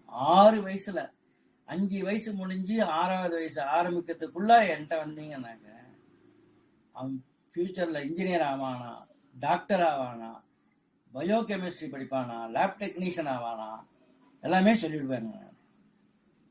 நீங்க வர வேண்டிய நேரம் 10th படிக்கும் போது வருது, 9th முடிச்சுட்டு 10th போறப்ப கேட்க வருது, +1 +2 படிக்கும் போது கேட்க வருது. அப்ப வரக்கூடாது. இது டிசைட் பண்ண வேண்டியது 5 வயசுல, 5 முடிஞ்சு 6 நடக்கும்போது தான் டிசைட் பண்ணணும். அதுதான் சரியான பருவம். அந்த பருவத்துல நீங்க எதையும் இது பண்ணீங்கன்னாக்க பக்குன்னு பிடிச்சுக்கும். அப்படியே என் பேரன் இருக்கான், 5 வயசு முடிஞ்சு 2 மாசம் ஆகுது, டிசம்பர் 2ஆம் தேதி பிறந்தான். இப்ப மார்ச் 2 வந்ததுன்னாக்க 5 வயசு 3 மாசம் ஆயிடும். ப்ரோக்ராம்லாம் சொல்லி கொடுத்தா, ஒரு வாட்டி சொல்லி கொடுத்தா அவன் இது பண்ணிடுறான், பைஹார்ட் பண்ணிடுறான். இன்னும் சொல்லுங்கிறான், யூடியூப்ல எல்லாம் சொல்லிடுறான் என் பேரன். என்னோட பேரன் அவனை பெருமைப்படுத்துவதற்காக நான் சொல்லலைங்க. அந்த வயசை விட்டீங்கன்னாக்கா அதுக்கப்புறம் பின்னாடி தடிமாட வயசு ஆனதுக்கு அப்புறம் நீங்க பண்ணி என்ன பிரயோஜனம்? ஒன்றும் ஒட்டாது, அவனுக்கு சேராது, மைண்ட்ல நிக்காது. பாகவதத்திலே வருதுங்க, சின்ன வயசுல இருந்து பண்ணாதான் கௌமாரேத் ஆச்சரேத் பிராக்யா. அந்த குமரன் அப்படின்னு சொன்னா செந்தில் குமரன், வயலூர் முருகன் குமரன் அப்படி கிடையாது. குமரன் அப்படின்னாக்க இந்த பால பருவம் 5 வயசுல இருந்து குமரன் ஆகிறான். கௌமாரேத் அந்த பருவத்துல நீங்க ஆச்சரணை பண்ணீங்கன்னாக்க எந்த அளவுக்கு ஒன்றும் இல்லை. ஒரு இதுல கன்னடத்துக்காரன், தமிழ்காரன் இருக்கான், ஹிந்திக்காரன் இருக்கான், அவனுக்கு நீங்க 5 வயசுல உருது சொல்லி கொடுங்க. ஒரு முஸ்லீம் வீட்டுக்கு பக்கத்துல குடி போங்க, அவன் உருது நல்லா பேசுவான். என்னோட ஃப்ரெண்டோட பையன் ஒருத்தன் இருக்கான், அவங்க பக்கத்து வீட்டுல முஸ்லீம், அவனும் ரொம்ப க்ளோஸ் ஃப்ரெண்ட்ஸ். இவன் ஒய்ஃபும் அவன் ஒய்ஃபும் ஃப்ரெண்டு, இவனும் அவனும் ஃப்ரெண்டு. எல்லாம் அவங்க வீட்டுல இவங்க சாப்பிடுவாங்க, அவங்க வீட்டுல அவங்க சாப்பிட்டுக்குவாங்க. ரம்ஜானுக்கு இவங்க போவாங்க, பக்ரீத் இவங்க போவாங்க, அவங்க தீபாவளிக்கு அவங்க சாப்பிட வருவாங்க. அது மாதிரிலாம் ஒரு பழக்கங்க. அந்த பையன் பார்த்தா அந்த சின்ன குழந்தை அவ்வளவு உருது ஸ்பஷ்டமா அப்படி பேசுறாங்க. அவங்க என்ன சொல்றாங்க, எங்களுக்கு இவ்வளவு ஸ்பஷ்டமா உருது பேச வரலங்க, உங்க பையன் உருது அவ்வளவு அருமையா பேசுறாங்க. நாங்க முஸ்லீம் சொல்லிக்கிறது எங்களுக்கு வெக்கமா இருக்குங்க, எங்களை விட உங்க பையன் நல்லா உருது பேசுறாங்க அப்படின்னு சொல்றாங்க. அப்ப அந்த மொழிங்கிறது, அந்த திறமைங்கிறது, அந்த சாமர்த்தியம்ங்கிறது, அந்த புதிதாக கற்றுக்கொள்றதல் இருக்கு இல்லையா, அது அந்த 5 வயசு முடிஞ்ச 6 வயசு ஆரம்பிக்கிற காலத்துல நீங்க புகுத்திட்டீங்க அப்படின்னாக்க சாகர வரைக்கும் மறக்காதீங்க.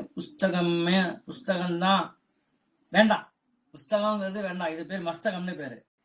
எல்லாம் மஸ்தகத்துல வந்துடும். நீங்க கம்ப்யூட்டர் 125 GB 2000 GB